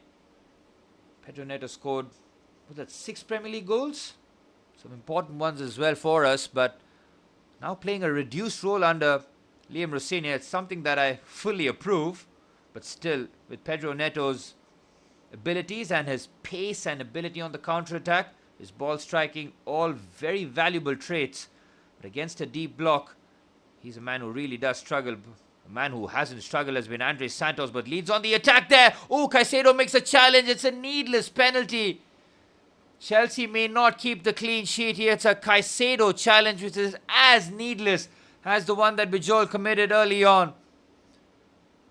Oh, Rob Sanchez will be fuming with that one. Caicedo cannot believe the pen's been given. Andres Santos wins the first challenge there. Oh, I'm not really sure, you know. I thought Caicedo might have caught him with the studs. Let's have a look from this angle. Oh, that is a very harsh pen. You can understand why Caicedo is not happy with it. There is a bit of contact, but it's shoulder to shoulder. His foot has not made contact. I think the pen will stay because there is a bit of contact in which is shoulder to shoulder, but Leeds have a lifeline out of absolutely nothing. As did Chelsea when they got the second goal. Caicedo sent away here. Leeds will get the pen to stand here. Oh, it could be a nervy 25 minutes for Chelsea, and this goal might force us to wake up again and score the third. Lucas Nemecha has fed off scraps for the better part of 65 minutes here, but he has the perfect opportunity from 12 yards out to give Leeds an unlikely lifeline at the bridge here. Nemecha has missed his 2 pens. Rob Sanchez may not keep a clean sheet, but he needs to save this pen if he's going to try and protect it. Another yellow card for a Chelsea player, possibly. I think it's Palmer for probably having a chat in the refs here. Oh, this would be so disappointing to concede, man. Chelsea have been defensively so sound. It's Lucas Nemecha. It drills that pen, sending Sanchez the wrong way. Leeds United have a goal back. Caicedo's foul. It looked needless from the first angle, and Daniel Farke's men have a lifeline out of nothing. Well, it's disappointing to not get the clean sheet, but also it adds a bit of jeopardy to the game now. Class pen there from Lucas Nemecha, sending Sanchez the wrong way. Again, another game where Chelsea don't keep the clean sheet.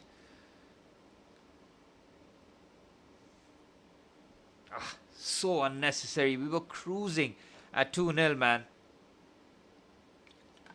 Now João Pedro and Cole Palmer cannot be rested. It's got a domino effect.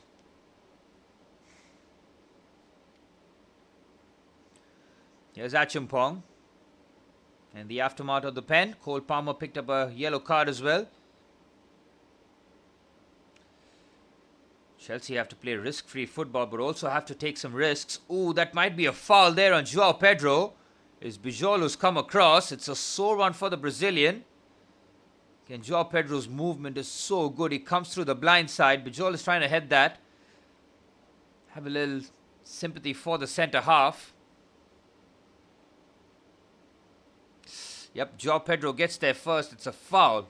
It's definitely a foul if you're following the letter of the law. Well, João Pedro, do you have another goal for us? Give us that cushion at home. Manchester United breathing down our necks and possibly looking to go ahead of us with a victory against West Ham away. Chelsea need to get the 3 points.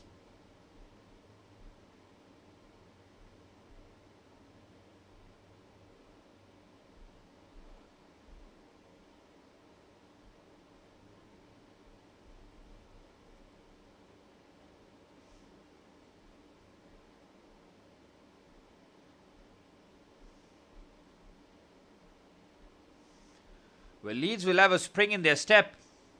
They've got a goal back. They're leaving with something.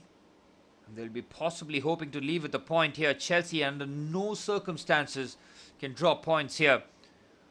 2-0 at home, absolutely on cruise control. They have to kill this game off here.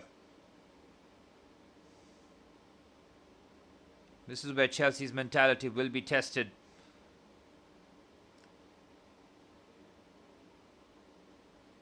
Caicedo under pressure. Acheampong clears.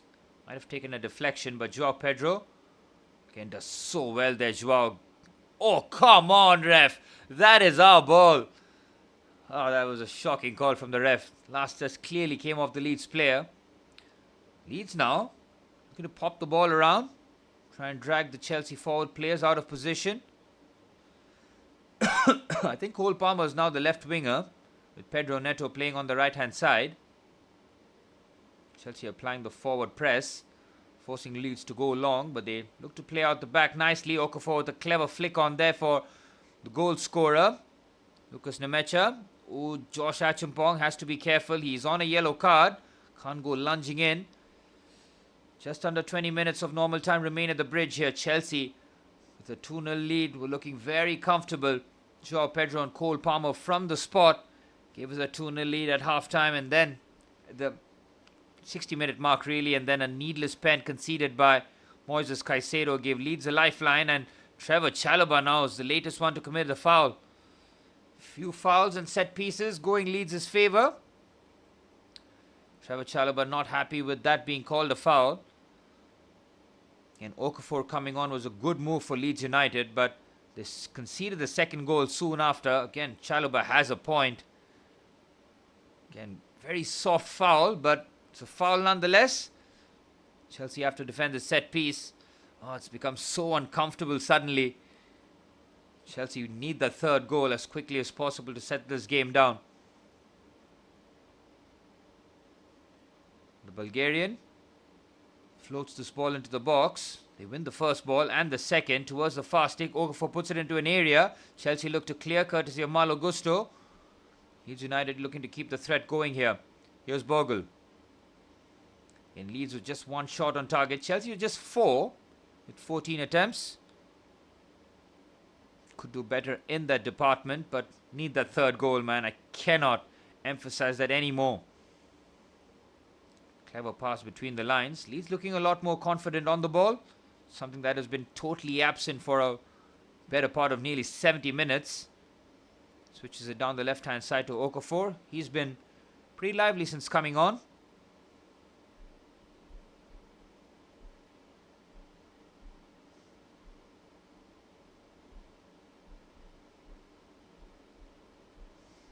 Oh, there's a chance here.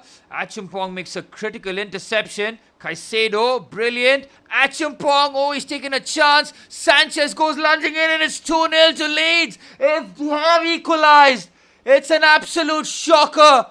Okafor handed a gift. Josh Acheampong and Rob Sanchez in a muddle. How have Chelsea thrown this away, man? I cannot believe what I've seen here. It should have been comfortable. Josh Acheampong has to deal with it. He's left it for Sanchez. Oh, 2 horrible, horrible moments. And what looked like a comfortable 2-0 victory has turned into a nightmare. Another long ball forward. Acheampong doesn't deal with the first ball. Doesn't deal with the second either. Oh, it's a real mess, man. It is so, so bad. Oh. I have absolutely no words. This is so bad from Acheampong. Has it come off Bogle's arm? We really does hope so. Because if it's in the box, it just might be. It is so poor. Chalobah has to win the first time. Acheampong has 2 opportunities. Caicedo gets his hand to it. Acheampong is so indecisive that could have very easily been a pen. Rob Sanchez with a shove at the back on Bogle. Referee wave play on, which he has every right to do. The goal will stand.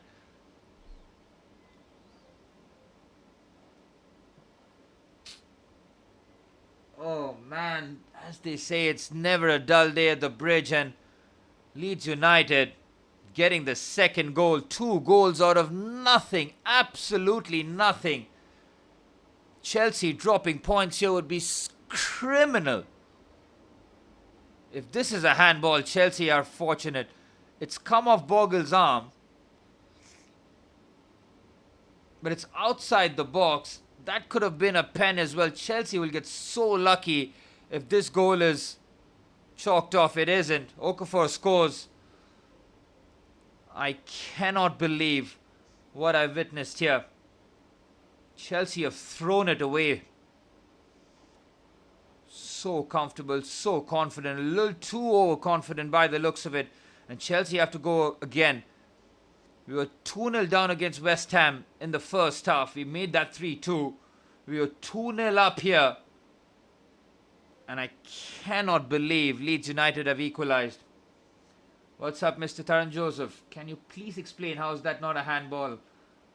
Handball on Bogle? Again, I told you this. We had this conversation before. Where can he put his arm, bro? Like when he's trying to control the ball, it's got to be close to his body, right? Yes, it does come off his arm, but it's not extended. And that would have been incredibly harsh to rule that out. He's trying to control that. It's hit his arm, it's close to his body. He's under pressure as well, so it's not like there's no one near him and he uses his arm to control it. It's a grey area, it's not black and white. But outside the box, even as a Chelsea fan, I was never really gonna. It would be incredibly harsh on Leeds, but what is really boggling my mind is how Chelsea have blown a 2-0 lead at home, and as it stands, it's 1 point out of 6 against Leeds, and that is unacceptable. Oh, we've just thrown this away. Absolutely chucked it.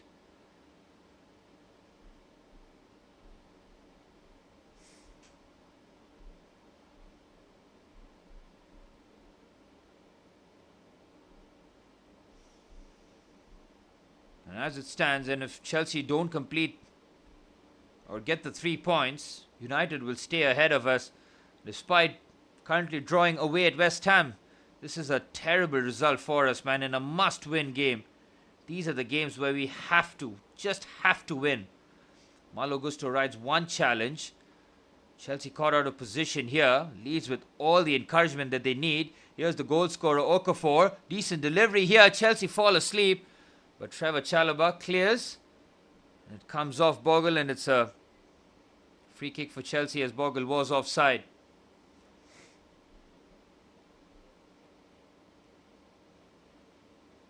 Just cannot believe it, man. How have we managed to get ourselves into this position? It's criminal. If you're a serious outfit, you're 2-0 up against 16th place Leeds, game's over. You're looking to try and rest Joao Pedro and Cole Palmer instead. They have to stay on the pitch here because there's no way we can complete and get the third goal without those two. I'm seeing Wesley Fofana and Liam Delap on the sidelines. Wonder who's he going to bring on for this.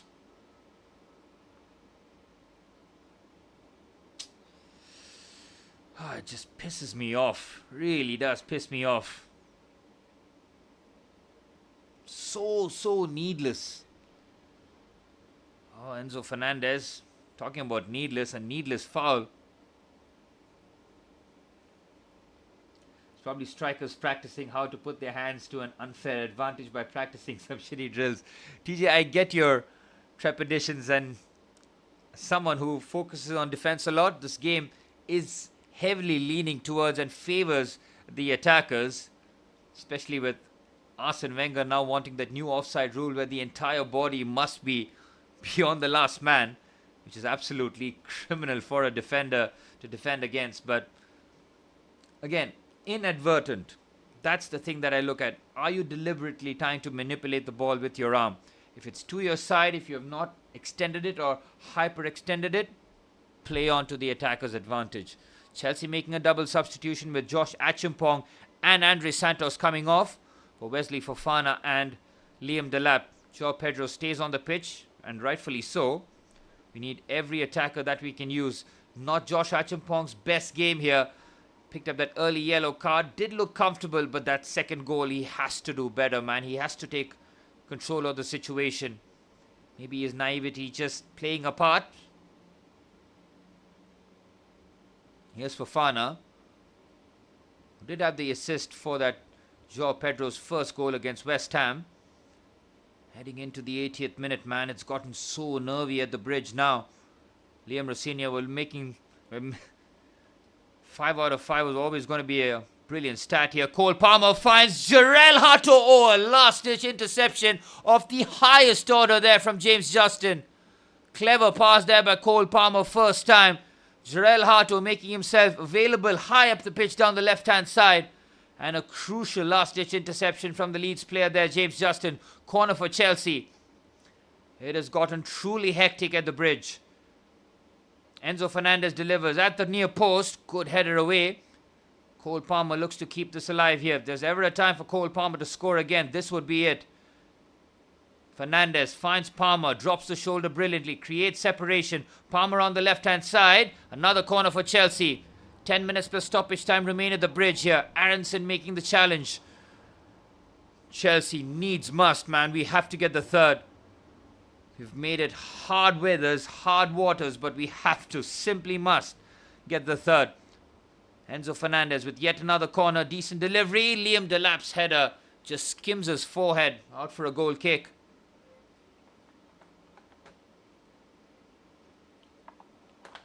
TJ still talking about the VAR. This is more dubious than the umpire's call in DRS. DRS is a scam too, bro. You know, when they quickly make the edits, the ball mysteriously moving around.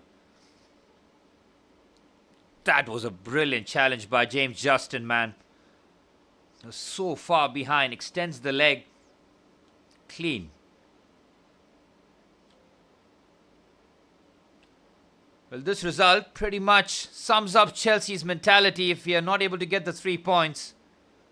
A team that can be good in patches. That's a clever flick on there by Joao Pedro. Chelsea do pick up the second ball though. It's Cole Palmer down the left-hand side. Cross comes into the box. That's a horrid cross. Horrid. Cole Palmer immediately hand of apology. Chelsea have enough time here, but we need to pepper the Leeds United goal. Is that Dan James? Number 7? Well, Leeds United have got real pace on the counter-attack now. Lucas Nemecha, who scored the pen to pull 1 goal back for Leeds, making his way out, and it's going to still be a 2-pronged attack with Okafor and Daniel James.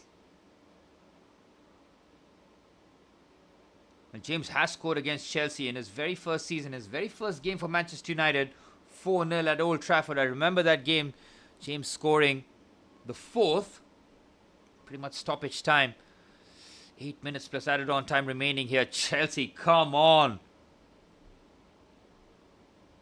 Cole Palmer, Liam Delap, Joao Pedro. What a clever task that is to Pedro Neto. Neto drops the shoulder. He's got targets in the box now.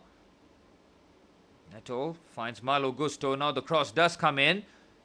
Very good defensive header. Leeds have been a completely different side since they pulled a goal back.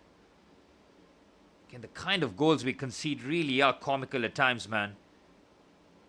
Cole Palmer wriggles out of a tight space brilliantly and tries to find Liam Delap. Oh, that's a needless foul there by Jarell Hato, and the pressure is eased off the Leeds defenders.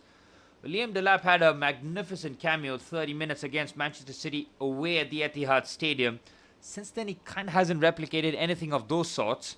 Just the 1 Premier League goal. If there's ever a time for Liam Delap to score a goal at the bridge, this would be it. Still hasn't scored at the bridge in the Premier League. His only goal at the bridge came against Barcelona when Chelsea were 2-0 up at the time against 10 men. The goal was initially ruled out as offside, but the Enzo Fernandez assist to Liam Delap remains his only goal at the bridge. Again, Chelsea losing a lot more of the duels here in the second half. Oh, there has to be an urgency to Chelsea's play here. Daniel Farker is going to escape with a point by the looks of it. This would be absolutely unacceptable. Liam Rosenior could and should have had his 5th win in a row in the Premier League. As it stands, dropping crucial points after Liverpool lost to Manchester City. This was our chance to go 7 clear of the Premier League champions. Here's Caicedo, who conceded that needless pen to give Leeds United. And way back in this contest. In Chelsea's central progression, which was outstanding in the first half, has completely vanished in the second.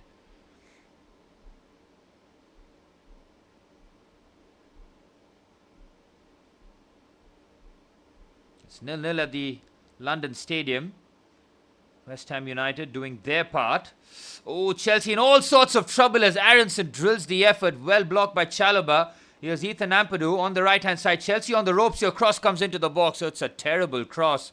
Well, Cole Palmer first and then Ethan Ampadu with chances to whip the ball into the box with bodies committed inside. But both deliver terrible balls in. Can't believe it, man. With 5 minutes plus stoppage time remaining, Chelsea have blown a 2-0 lead at home to 16th place Leeds United. Where's the urgency? Chelsea need to pepper Darlow on goal. I need to see at least 3 shots on target. Oh, Wesley Fofana. Oh, risky, very risky. Jarell Hato. Chelsea making 2 changes in the back 4. Jarell Hato coming on for Mark Cucurella at half time, and then Wesley Fofana replacing the teenager Josh Achimpong. Joao Pedro does very well to get us a throw in out of absolutely nothing. Need to get Joao Pedro in those attacking positions. Get him a shot. Palmer and Pedro need to be in attacking positions. Pedro Neto down the right hand side being found by Wesley Fofana. Neto on his left foot curls in a decent ball in. And it nearly finds the far post. Nobody gets a touch there from a Chelsea point of view. It's a brilliant delivery. Leeds United survive. Pedro Neto just puts this into an area. Just asking any Chelsea player, get your head on it. Nobody gets anywhere near it. And thankfully, from a Leeds point of view, their defenders don't either. Liam Rossini knows that he probably... Well, I'm not sure. At 2-0... We're looking comfortable, looking very comfortable. Maybe a 2-1. It was a poor result. And as it stands, Leeds United are ahead of Tottenham Hotspur. I mean, Spurs are in 16th. 3 points behind Nottingham Forest in 17th. Forest have a chance to leapfrog Spurs. Not leapfrog really, but get on level on points. Liam Delap has done very well here. He's got Palmer on the left-hand side, which he finds him here. Here's Cole Palmer. Slows down the attack. Goes on the outside of James Justin. Here's Cole. Does brilliantly there to wriggle away, but good defending. Cole Palmer tries to manufacture something out of thin air, and it's Joao Pedro, the near post. Can't get a meaningful touch on it. It's a goal kick for Leeds. 3 minutes plus stoppage time remaining. It is getting desperate at the bridge. That was a decent cross there by Cole Palmer. Dug that out somehow. Joao Pedro having gotten there first. Better touch, and it's probably a save by Carl Darlow at the near post. But again, 2.5 minutes plus stoppage time. Chelsea need efforts on target pronto. Bijol will be breathing a huge sigh of relief after his needless pen gave Chelsea the second goal. Delap does well again. Finds Pedro Neto. Throw in for Chelsea. Grieve has grown very well in the second half. He was pretty much non-existent for Leeds in the midfield in the opening 45 minutes, but him alongside Ampadu in the second half, much improved. As it stands, Leeds are getting 4 points out of Chelsea. Here's Chalobah, venturing forward for the first time. Hato finds Enzo Fernandez in the half space, clips the ball into the box for Joao Pedro. Again, we're asking so much out of Joao, man. Just hopeful balls into the box. Chelsea getting desperate. Pedro Neto early on, and now Enzo Fernandez putting crosses into the box. Chelsea need to do a whole lot more in open play. Leeds taking their time with every set piece, every goal kick. Under 90 seconds of the 90 minutes remain at the bridge. Chelsea have thrown a 2-goal lead at home. Joao Pedro's fantastic goal gave us the lead. From then it was looking so easy, and then we've just pushed the self-destruct button. The pen concession from Moises Caicedo was utterly unnecessary. And then Josh Achumpong and Rob Sanchez getting into a real muddle. Achumpong had to clear that, man. He tried to protect the ball. Just his inexperience showing. Just deal with it. It's a valuable lesson that he learns, but it has costed us 2 points. That's the risk of playing young players, but Chelsea fans have been paying out for Josh Achumpong to get minutes. And Leeds have the ball in the Chelsea half here. 30 seconds of normal time remaining. Time ticking by really quickly at the bridge here.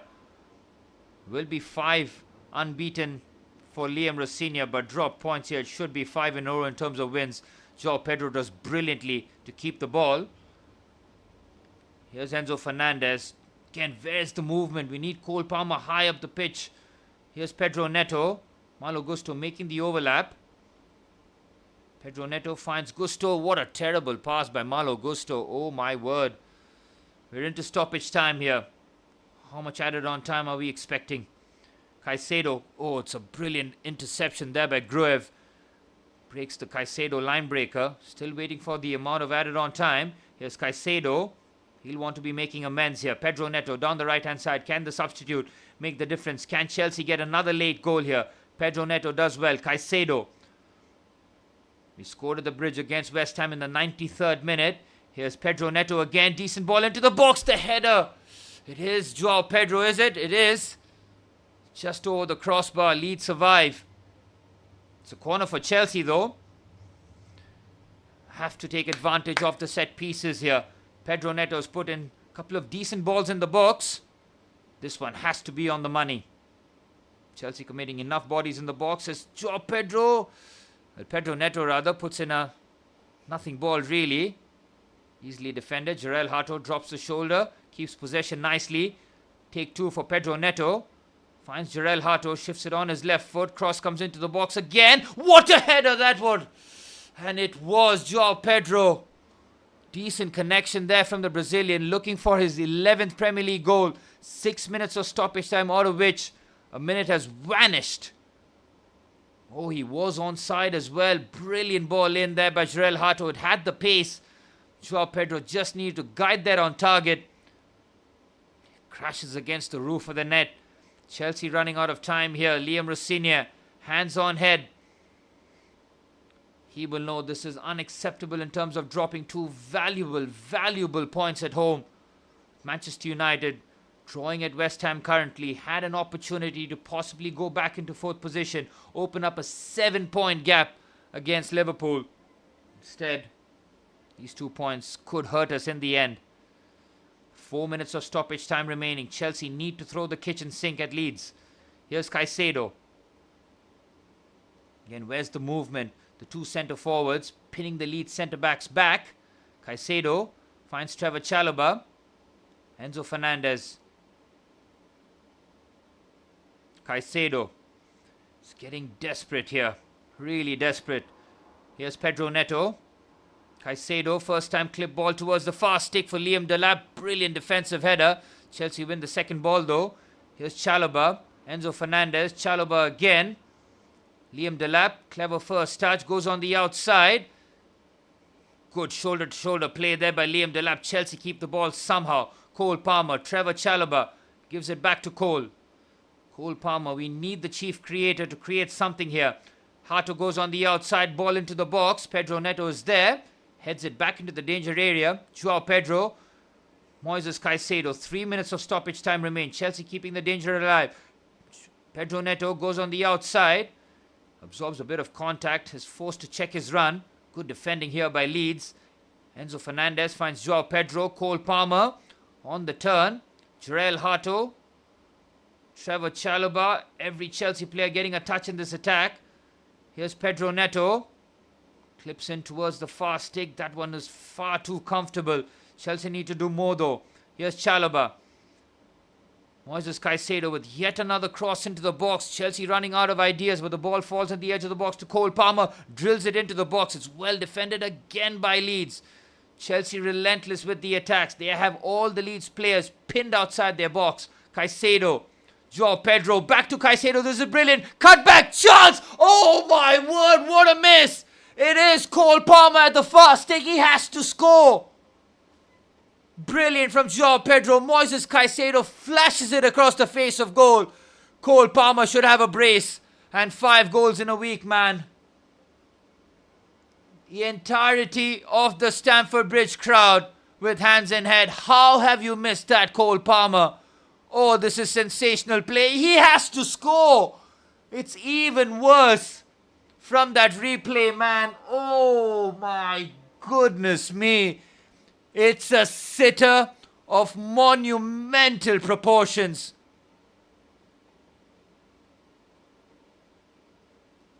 How have you missed that, Cole Palmer?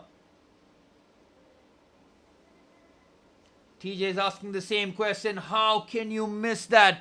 That should have been 3 points. It should have been another late goal at the bridge. Chelsea have just over a minute of stoppage time remaining. Cole Palmer was spotless from the spot, but he misses an absolute sitter. Joao Pedro again, so special. Moises Caicedo seems to have done everything in his power to make amends for conceding the pen. Puts in the perfect ball into the box. How did he miss that? Oh, that is cruel. That is so, so cruel. It has knocked the stuffing out of me. Here's Enzo Fernandez. Palmer, what do you have in store for us? Can you bail us out here? It's a late challenge outside the box. It is so needless from a Leeds point of view. It's a free kick for Chelsea. Right on the edge. Longstaff's not happy with the challenge. He might pick up a yellow card for it as well. Oh, it's not a foul, you know. Cole Palmer seems to have made the most of it.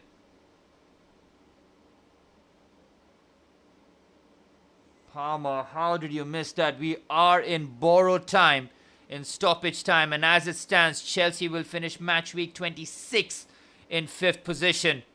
A nightmare. 2 points dropped after being 2-0 up. And Cole Palmer missing a sitter. 3 yards out in front of goal to win it right at the end. But Chelsea have one last chance to raise the roof at Stamford Bridge here. Palmer's not part of the free kick here, but he is waiting right outside the box. Enzo Fernandez has stepped away as well. Here's Pedro Neto on his left foot.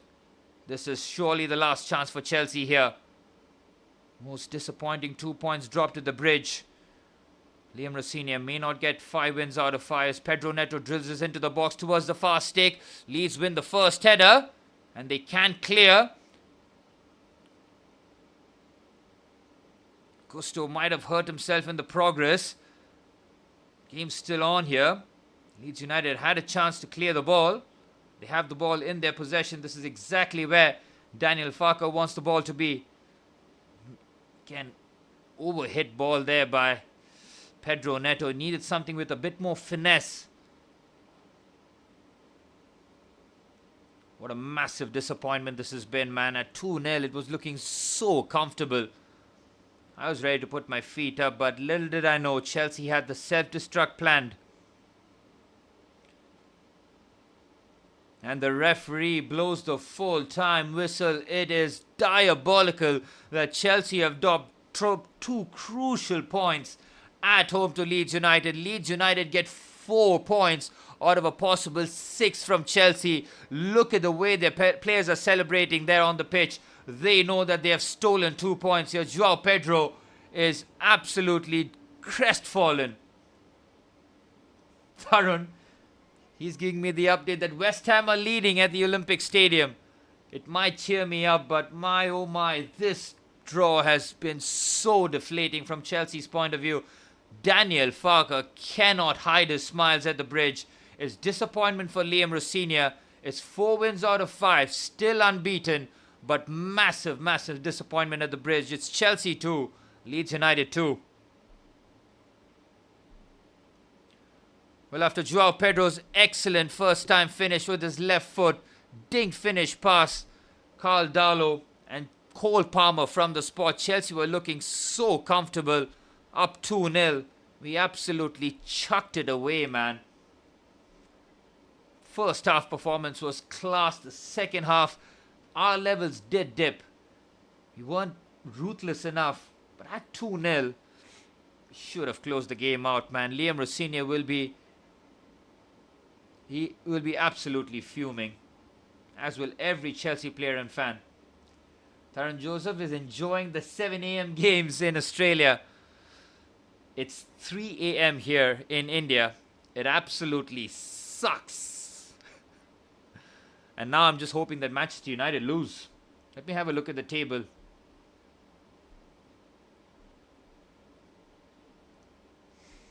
Well, heading into the half an hour, Chelsea might stumble into the top 4. United and Chelsea will be level on points as it stands, and both Michael Carrick and Liam Rossignol both had chances to have 5 wins in a row in the Premier League. It's very rare for that to happen. Liam Rossignol failed. Is Michael Carrick going to fail as well? Tough take, TJ. Really tough take. Makes me ill. Just going to quickly change the scoreboard for the last half an hour.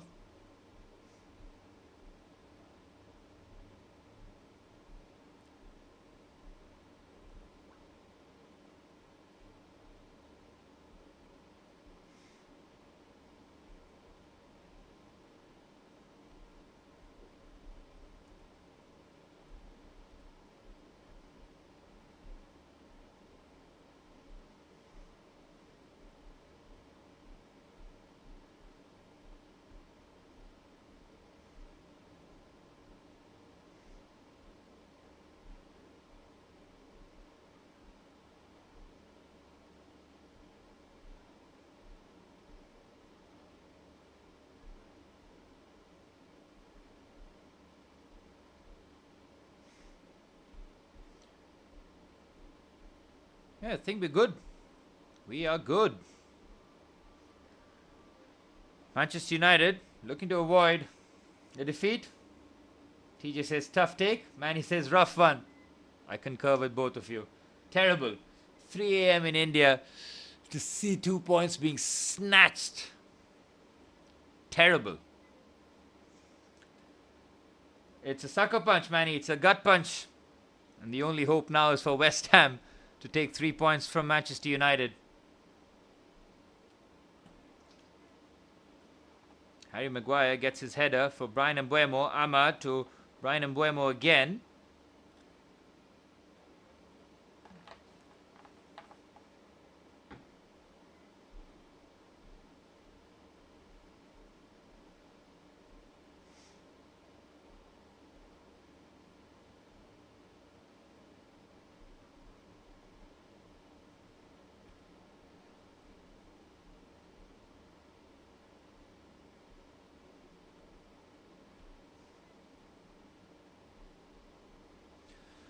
Free kick for Manchester United. Bruno Fernandes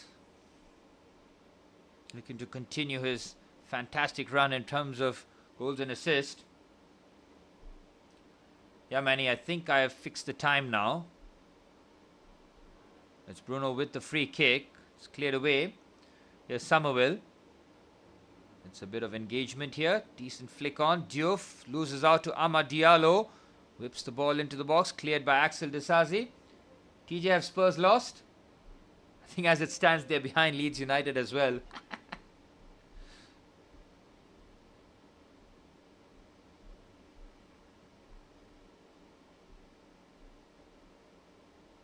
Oh, they are losing 2-1. Thomas Frank truly has the best job. What a ball in, and it's 1-1 to Manchester United. Casemiro continues his fantastic run in front of goal. And the man who is set to leave Manchester United in the summer pulls a goal back. United leapfrog Chelsea in 4th position. Brilliant ball into the box. And Casemiro with that late run in. Kobbie Mainoo, the 2 midfield players combined. Casemiro looks onside from that angle, but maybe, just maybe, his shoulder might be off. I think it's Aaron Wan-Bissaka who's playing him onside.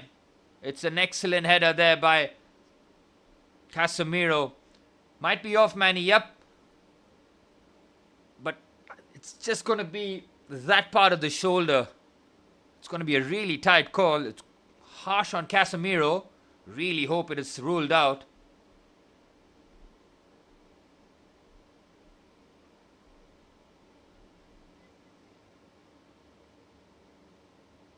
It's an excellent ball by Kobe Mainoo. Puts it in the perfect area. Casemiro is the furthest forward. Axel Disasi having a word with the referee and the linesman. Just draw the lines. Tharun, it looks off. Casemiro thinks it's off as well. Just draw the line. I mean, we have to see it from the other angle. This angle doesn't help. Ah, the goal's been ruled off. We're going to be shameless. We're going to celebrate that. Come on.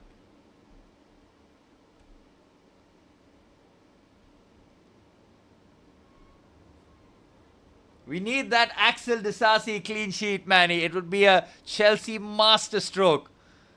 Casemiro knew as soon as he headed that.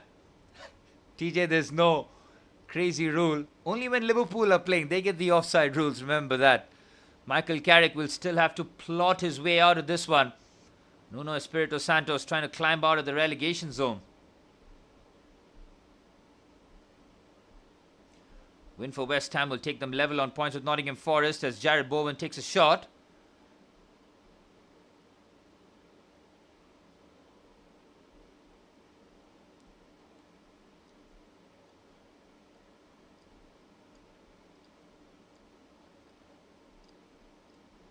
Can't believe Souček scored for West Ham United of all people. I mean, that guy is very reliable.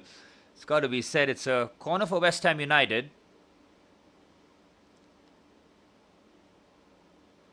Jared Bowen, the skipper, scores quite a few goals against United. Can he turn provider as he whips in the ball? Decent ball in. Manchester United clear. Here's Wan-Bissaka. Will be happy to have seen the offside flag in United on the counter-attack. And Mbeumo breezes past Disasi, but it's a heavy touch by the Cameroonian. Oh, that's a real mess made. West Ham somehow survive.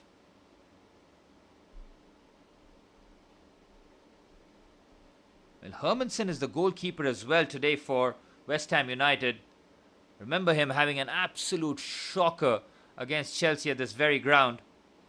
They're showing the Casemiro offside, and it's his... Yep, I told you, it's his sleeve and part of his knee that kept him on... Played him offside, basically. Incredibly tight. Very harsh. But according to the letter of the law, that is offside. After Liverpool drop points, Chelsea drop points to Leeds United. Manchester United dropping points would just pretty much sum up the three clubs this summer. Not been anywhere near consistent. Two of the three teams have sacked their coaches as well. And Arne Slot, with Xabi Alonso looming over his shoulder, is in constant threat as well. There's Harry Maguire. Finds Diogo Dalot. Amad Diallo. Decent pass to Harry Maguire again.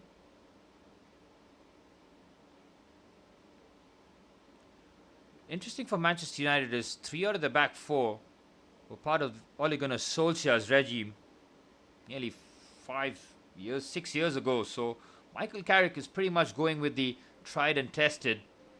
Sandro Martinez, if you add him, it's pretty much a Ten Hag defense. As Martinez clips in a decent ball in, headed away by the goal scorer Souček. That's certainly a foul, but referees allowing play to continue. West Ham happy to just hack that clear. Harry Maguire wins the first header and the second. Good play there from the English centre half. Here's Luke Shaw now down the left-hand side. Cunha is asking for the ball. Instead, it goes to Fernandes. Luke Shaw again, clip ball into the box. Manchester United will be looking to bring on Benjamin Sesko, who did score that stoppage time winner against Fulham. After Manchester United were 2-0 up, they nearly threw that away. Sesko was unstoppable in terms of the finish, something that Cole Palmer should have done. West Ham do exactly what they're supposed to do here.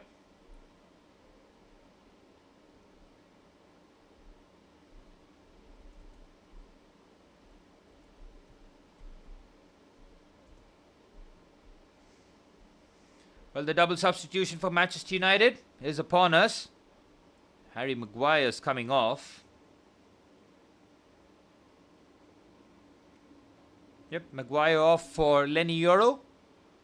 United needing a bit more pace at the halfway line, as it's not Brian Mbeumo, but it's Mateus Cunha who will be replaced for the Slovenian centre forward. Decent return. I think he's got 4 or 5 Premier League goals, Benjamin Šeško. Will need to make another huge impact off the bench. West Ham shuffling the pack as well. Manny says, can't believe that guy won't get his haircut. Manny, you say that, but that guy will be hoping the result stays this way, because once you lose a generational gimmick like that, because look at the number of people he's met. He's featured on Sky, TNT. He's met Gerard Piqué. I mean, it's life-changing for him. And he'll want that to continue and grow his hair even longer, even as he might be the most die-hard Manchester United supporter. But for that gimmick to end, it really would be a killer for him. Well, nearly 20 minutes to go with Callum Wilson now entering the fray. He replaces Castellanos. 2 changes in terms of centre forward. Here's Kobbie Mainoo, who put in that peach of a delivery for Casemiro's header. Saw that ruled out for a bare margin offside call. Yellow card for Matheus Fernandes. Ah, Manny, I'm still so pissed off, man. I'm trying to do this as professionally as I can, but I keep thinking about how Chelsea have really chucked it. And the fact that Manchester United are down just makes it even worse.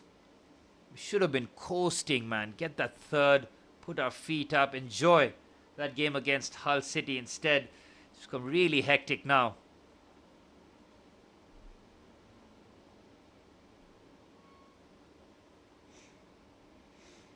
There's Lisandro Martinez. Decent clip pass for Luke Shaw. Jared Bowen helping out defensively. Shaw recovers. 20 minutes to go. Yeah, Manny, the Palmer miss. I thought he was slightly wider as well when the first look that I saw, that maybe he got the angle wrong, but he was right in front of goal, man. How could he miss that? Amad Diallo does brilliantly. Oh, Diouf makes the challenge in the box. Is the pen given here? It's needless there from Diouf. I think he's strong enough on that occasion. Couple of nibbles at the Ivorian. Well, not enough. Nope. Just a hand on the side of Amad Diallo. Simon Hooper not spotting that enough for a pen. Palmer getting 5 goals in 2 games would have been perfect as well, man. That move was special again.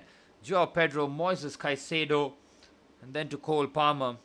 You saw those players involved in the winner against West Ham. It was Caicedo to Joao Pedro to Enzo Fernandez on that occasion. Really, he was wishing that it was Enzo Fernandez that was box crashing, but Cole Palmer from really unmissable range somehow put that horribly over.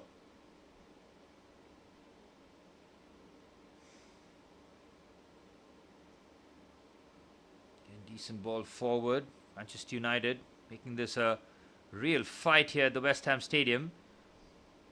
Decent pass by Casemiro down the left-hand side. Here's Bruno Fernandes. Finds Benjamin Šeško looking for the cutback, but the last touch via the deflection comes off the Slovenian. It's a goal kick for West Ham United. Michael Carrick watches along with full-on brows. Well, 5 wins in a row. Not easy. I think only Arsenal have done it this season. And yep, Liverpool did it the opening 5 games. Not sure anyone else has done that in the Premier League. Manchester City, maybe? Not really sure, but Chelsea won't get it under Liam Rossini, and Manchester United are 18 minutes plus added on time away from not getting it done against West Ham United. Nuno Espirito Santos' men level on points with Nottingham Forest, trying to climb out of the relegation zone. Nuno would have been crestfallen at the way that West Ham dropped points at Stamford Bridge. Chelsea were 2-0 down. Managed a 3-2 comeback on that occasion. They were 2-0 up this time and dropped points. Football really is the greatest leveler, man. 1 week you're absolutely there at the peak and brought down back down to earth. Here's Kobbie Mainoo, finds Luke Shaw.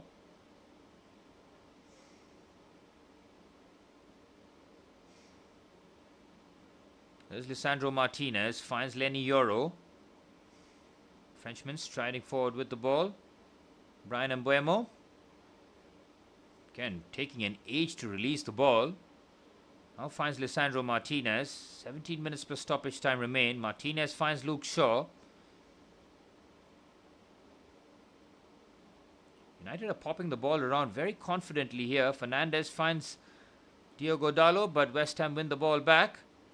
Doesn't go too far as United secure the ball again. They're swarming West Ham United here. Bruno Fernandes finds Brian Mbuemo. Tries to take a first touch and he's been absolutely clattered there. Callum Wilson does very well to hold off the ball, but Lenny Yoro strong to the challenge.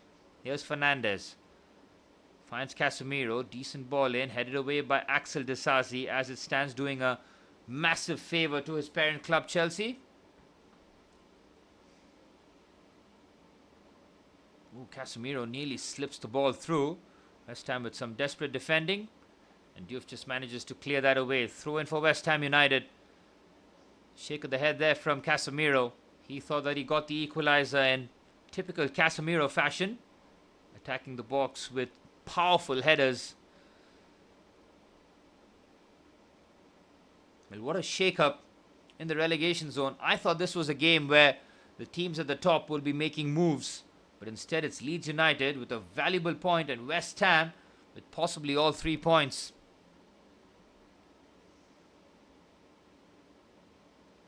Well, for Spurs though, it's a terrible result. I mean, they're getting dragged into the relegation battle here.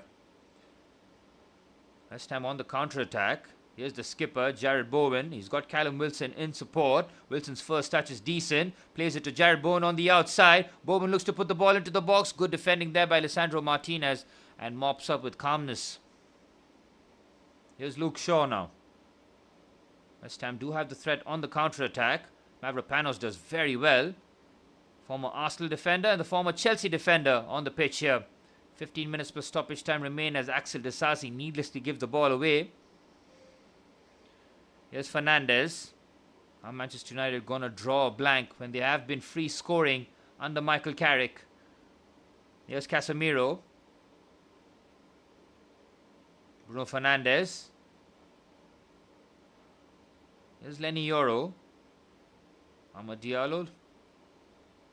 Manchester United forced to go sideways and backwards. Good deep block being implemented by Nuno's men here. Sesko on the turn and it's a sharp shot. Hermansen with the save. That was arrowing into the bottom corner here. Fernandes just feeds it to Sesko. Sesko takes one touch to get that out of his feet. Shot on target for the Slovenian. Decent header there by Jared Bowen. 14 minutes plus added on time. Come on, West Ham. We need them to get all 3 points. Chelsea will be ahead of Manchester United purely on goal difference in 4th. And after a nightmare prospect of losing 2 points, we somehow just might stumble into the top 4.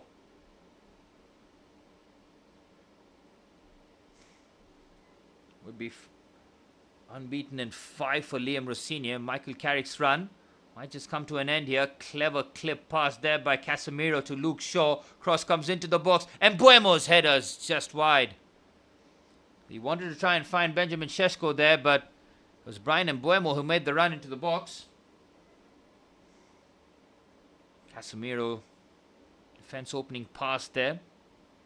Luke Shaw does the right thing there, but couldn't find Benjamin Šeško.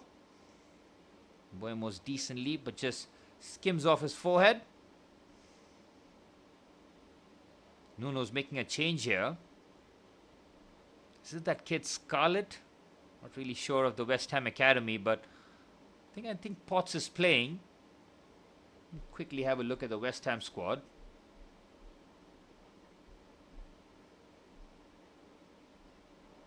Yep, Potts is starting. I think it is Skulls. Might be coming on for West Ham United. Amad Diallo wanted Diogo Dalot to make the overlap. Instead, Dalot looks to be conserving his energy. Here's Casemiro. Lenny Yoro finds Lisandro Martinez. Luke Shaw's getting a lot of touches in the forward areas. He's Played a decent ball in. Aaron Wan-Bissaka, excellent challenge. It was last ditch. It was in the box. Goes lunging in on Bruno Fernandes. Fernandes appreciates his former teammate. Did he spend nearly 5 years at the club? I think he did. £50 million acquisition from Crystal Palace under Ole Gunnar Solskjaer's first full season as manager. Here's Amad Diallo up against Diouf. Diallo again towards the fast take. It's Casemiro looking to attack this one.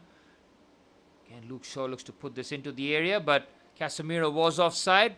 West Ham thwart yet another Manchester United attack. Looking to make the double change here.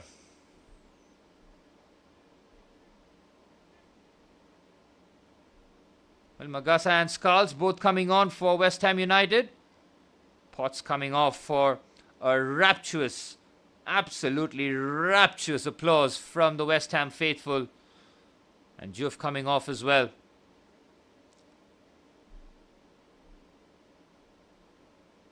Magasa and Skulls looking to just shore things up for West Ham. Into the 80th minute. West Ham doing the business for Chelsea here. In a game where Chelsea, a match week rather, would have dropped 2 points. It seems that we might have just gained one on Manchester United, but there's still a long way to go. As Diouf and Potts are off for Skulls and Magasa. Nuno Espirito Santos ringing in the changes. This time, he will be adamant his team don't throw away the lead. They were 2-0 up at Stamford Bridge. They threw that away. Can they secure the 3 points this time?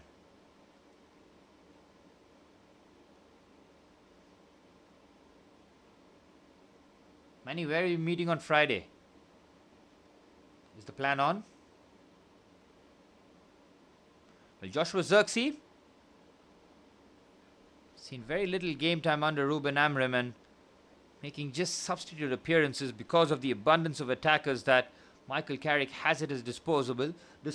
But even with Mason Mount's injury, Joshua Zirkzee finding himself as pretty much third choice centre forward. Even Šeško can't get into the team as a starter. He's been coming off the bench. They're going with the front three of Diallo, Cunha and Mbeumo. Pace and mobility rather than a focal point as a centre forward. Here's Skulls. Finds Constantine Somerville down the left hand side. Scored that cracking goal at the bridge. It was a good West Ham move as Skulls looks it towards the back stick. Well defended by Luke Shaw. Wan-Bissaka crosses it in. Goes all the way to Constantine Somerville down the left hand side. Somerville up against Diallo. Goes on the inside. Now looks to cross this towards the far stick, and it's, I think that was Thomas Souček again. Yes, it was. The Czech international crashing the box. Foul adjudged against the experienced midfielder. Decent ball in there by Somerville. 9 minutes plus stoppage time remain. Yep, Luke Shaw and Somerville getting into the tussle. Clear foul there by Somerville. And Diogo Dalot is coming off for Joshua Zirkzee. So Michael Carrick withdraws a defender, brings on a centre forward. Well, Joshua Zirkzee is a multifaceted attacker. Can play in any of the front positions. Here's Lisandro Martinez.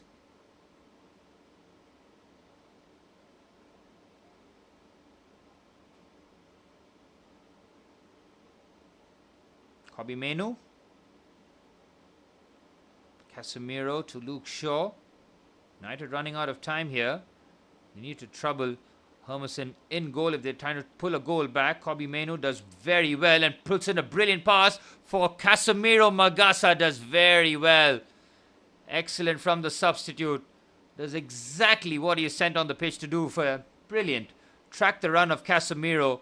This pass by Kobbie Mainoo to Casemiro is excellent, but Magasa, excellent stuff. Prevents the corner as well. Casemiro not happy with the call.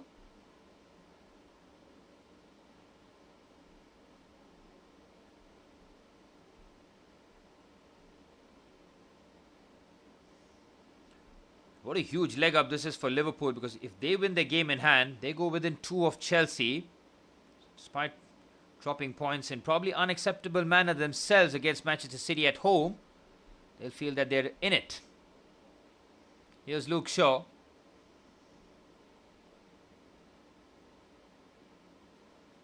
Good switch out there to Brian Mbuemo, twisting and teasing. Decent ball in, well headed away by Souček, affecting both boxes here, the Czech Republic international.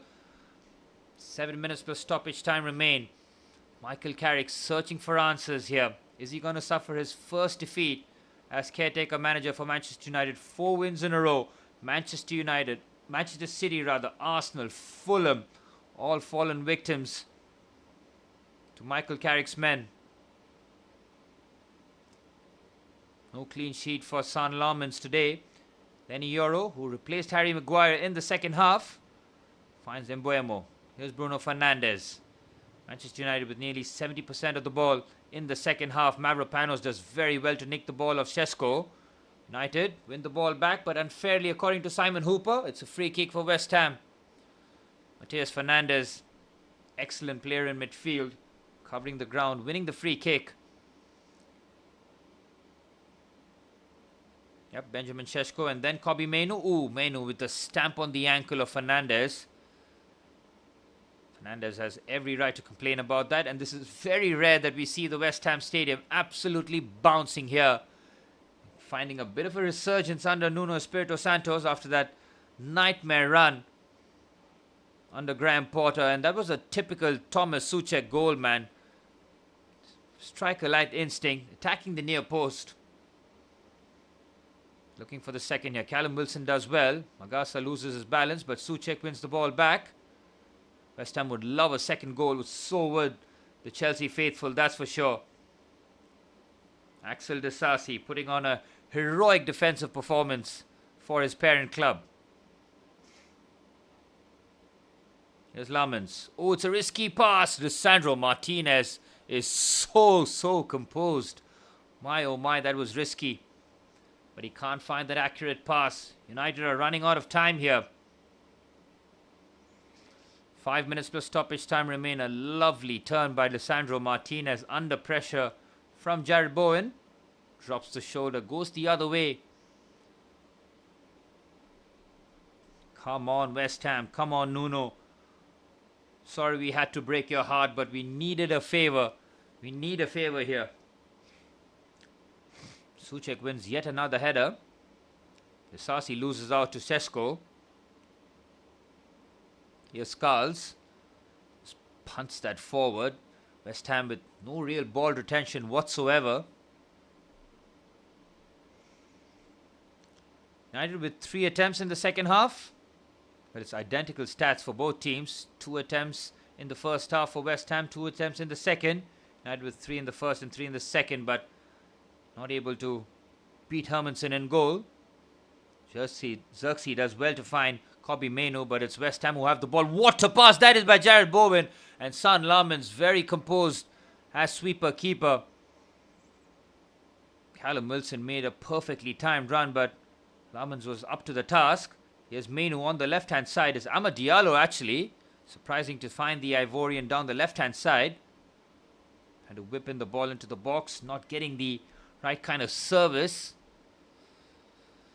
Well, the United fans who travelled all the way to London, expecting their 5th win in a row, might leave empty-handed.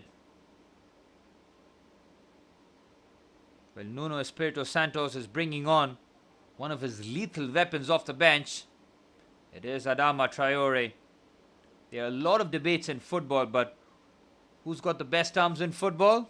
There's only one answer to it. It is Adama Traore. He is built like a running back for the NFL, man. Did represent Barcelona in the youth stages. Played for Spain. Wolves. Oh, that's a clever pass by Bruno Fernandes to Brian Mbuemo. Deflection and lands safely. Whew, that was close. It's Souček. Excellent, man. What a performance from the veteran. Affecting both boxes in clutch manner. Again, Bruno Fernandes and Brian Mbuemo, 2 of the dangerous players that West Ham United will have to guard against. 2.5 minutes plus stoppage time. Manchester United with their 3rd corner. It's Brian Mbuemo looking to whip this one in. Decent ball in. Hermansen is caught, but he punches that away nicely. The Dane somehow gets that out of danger. Mbuemo Recycles possession to Amad Diallo. Diallo with a curious effort, and Hermansen keeps control of the ball. Every failed attack of Manchester United cheered on by the West Ham supporters. 2 minutes plus stoppage time remain at the London Stadium here.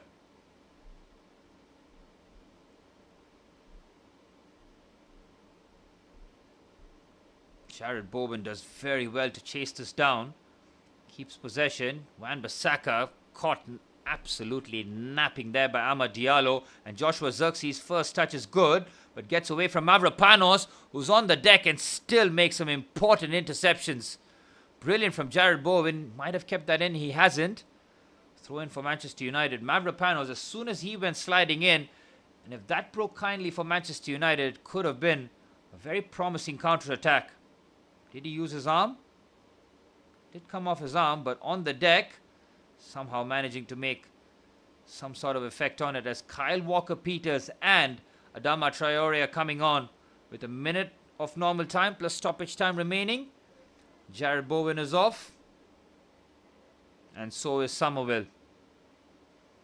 Fresh legs brought in by Nuno Espirito Santos. Walker-Peters, formerly of Southampton, and Adama Traore, Wolverhampton Wanderers, Barcelona, Fulham, and now West Ham United. Started that brawl between West Ham and Chelsea last week, where he threw Cucurella to the ground. João Pedro wasn't having any of it, tried to knock Adama Traore down. Didn't succeed in it, but that started a real brawl there, right towards stoppage time. Well, 20 minutes plus stoppage time remain here at the West Ham Stadium. Adama Traore immediately trying to affect the game. He's shoulder to shoulder with Casemiro, and he does it fairly. United still have the ball though. Here's Kobbie Mainoo to Bruno Fernandes. Mainoo again. Mateus Fernandes trying to cover the spaces. Here's Lisandro Martinez. United trying to be intricate here. We're into stoppage time. United chasing the equalizer. Good play there by Wan-Bissaka, but United keeping the ball. Fernandes, he gets robbed off here, and now Callum Wilson can sprint and start off the counter-attack. Look at Magasa go down the left-hand side. Callum Wilson with an insane carry, should square it. Oh, he went for goal instead. It's a corner. It's an incredible block there from Manchester United. Lenny Yoro showcasing his recovery pace, but look at Callum Wilson. What is he, 33, 34 years of age? Brilliant carry into the box. Lenny Yoro times this to perfection. His positioning is really good because he's stopping the cutback, but then converges into Callum Wilson. Tried to play that early on, but Magasa, who had made the run down the left, couldn't be found. 7 minutes of stoppage time. That's plenty of time for Manchester United to get a goal back here. TJ, exactly. Why would you not square it early on? It was such a curious decision. Magasa had made a brilliant run as well. Could and should have killed the game off. Corner comes in for West Ham. They win the first ball. Magasa puts this back into a harmless area. Saint-Lamens looking to quickly release this one. Here's Luke Shaw. Just punts it forward. Joshua Zirkzee lays it off. United trying to be attacking here. Fernandes, Zirkzee. Just about enough here. Ooh, West Ham looking like a real mess, but somehow managing to keep the ball here. And now chance for a break again. They've got 3v3. Magasa does brilliantly. The substitute has been full of running. It's Adama Traore. Oh, it's just wide. It's Lenny Yoro again. Two crucial interception, and what a substitute he has turned out to be, man. Oh, Lisandro Martinez completely sells himself. This is excellent from Adama Traore. They should be 2-0 up, man. TJ, this should be game over. Two glorious opportunities for West Ham on the counter-attack. Both substitutes, Wilson and Traore, thwarted by Lenny Yoro. Corner for West Ham. Don't imagine them being in any hurry to put this into the box. Fernandes takes it short for Callum Wilson. West Ham looking to run down the clock here. Fernandes trying to win a set piece. They won't even get the throw in. Manchester United running out of time here. Michael Carrick's 4-match winning streak looks like it might just come to an end here. Thomas Soucek, the match winner as it stands, also made a couple of crucial interceptions in his own box. United now flooding forward with 4 minutes of stoppage time remaining. Lisandro Martinez switches the play to Bruno Fernandes. Excellent control from the skipper on his chest. Here's Fernandes. Ball into the box. Header is just wide. Joshua Zirkzee, nearly the perfect impact off the bench. Axel Disasi doesn't get close to the Dutchman. Brilliant ball into the box there by Bruno Fernandes. Nobody closes down the skipper. Oh, Zirkzee is inches away. Disasi has to do better. He's beaten. And Zirkzee inches. Carrick thought that he got the equalizer. United have to go again.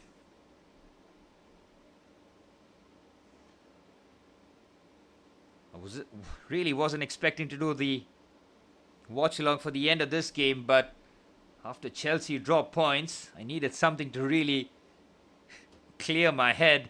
And West Ham winning and Chelsea somehow ending match week 26 in 4th place brings a half smile to my face. But West Ham with a massive assist here.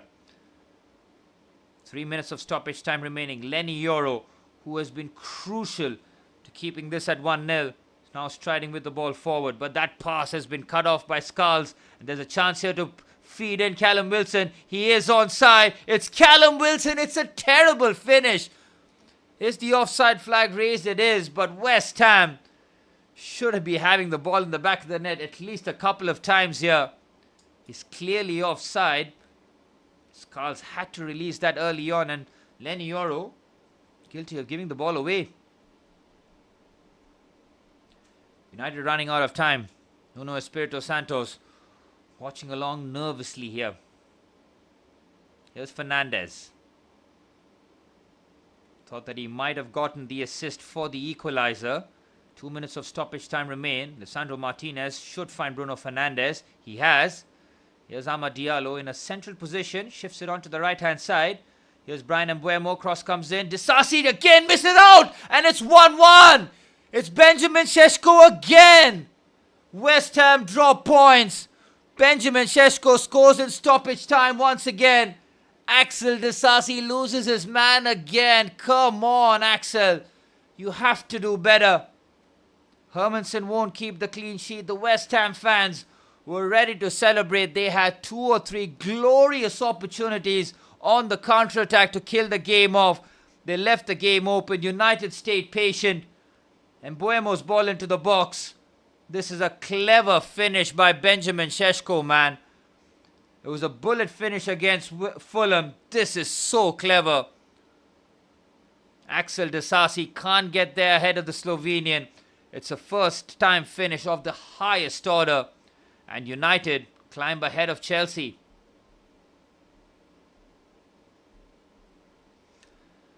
Well, damaging draws for both Manchester United and Chelsea. TJ, that is my worst nightmare if Manchester United go out and win from here. Here's Adama Traore trying to make the impact off the bench. Could have added the second to kill the game off. Nuno Espirito Santos has seen his side drop 5 points to Chelsea and Manchester United from winning positions. Here's Adama Traore trying to get away from Casemiro. Casemiro's so good in that position. Here's Zirkzee, who could have gotten the equalizer. Manchester United have been banging on the door. Go long. This time Disasi does win the header. Magasa loses out. And here's Amad Diallo down the right-hand side here. Benjamin Šeško has made the forward run. It's Amad Diallo, squares it up. It's cleared away by Aaron Wan-Bissaka, thankfully. We're into borrowed time here in stoppage time. West Ham might just sneak a point away, but will be Manchester United who end match week 26 in 4th position. After Chelsea's unnecessary draw at home, being 2-0 up, it seems that Manchester United also might be dropping points to West Ham. It could have been 3 points for Nuno's men, but it's another crucial couple of points dropped in a bid to stay off relegation. Manny, you have to feel for West Ham. They should have gotten the 3 points. Absolutely right. But they have only themselves to blame. They should have finished it off, man. In stoppage time, 2 or 3 opportunities to be one-on-one and finish the game off. They failed to do so. They left the door open for Manchester United, who, just like Liam Rossini, Michael Carrick will see 4 wins out of 5 as the referee blows the full-time whistle as the Olympic Stadium. It's been a match week of draws. Chelsea draw, Manchester United draw, as Manchester United finish match week 26 in 4th, and it's Chelsea who dropped down to 5th. Benjamin Šeško with another stoppage time goal, this time rescuing a point. Full time at the London Stadium, 1-1 for both teams. Manny Chelsea, they should have won, man. Absolutely unacceptable. And now it's time for me to wallow in Chelsea's drop points and West Ham dropping points as well. It's a shame, it's a damn shame. But it's been an all-action watch-along. Thank you all for tuning in. Thank you so much, Manny, as always. Thanks, DJ. Really enjoyed your company in my misery. But it's been a match week of draw. 2-2 for Chelsea, 1-1 for Manchester United. I'll see you guys for the next stream, man. Take care.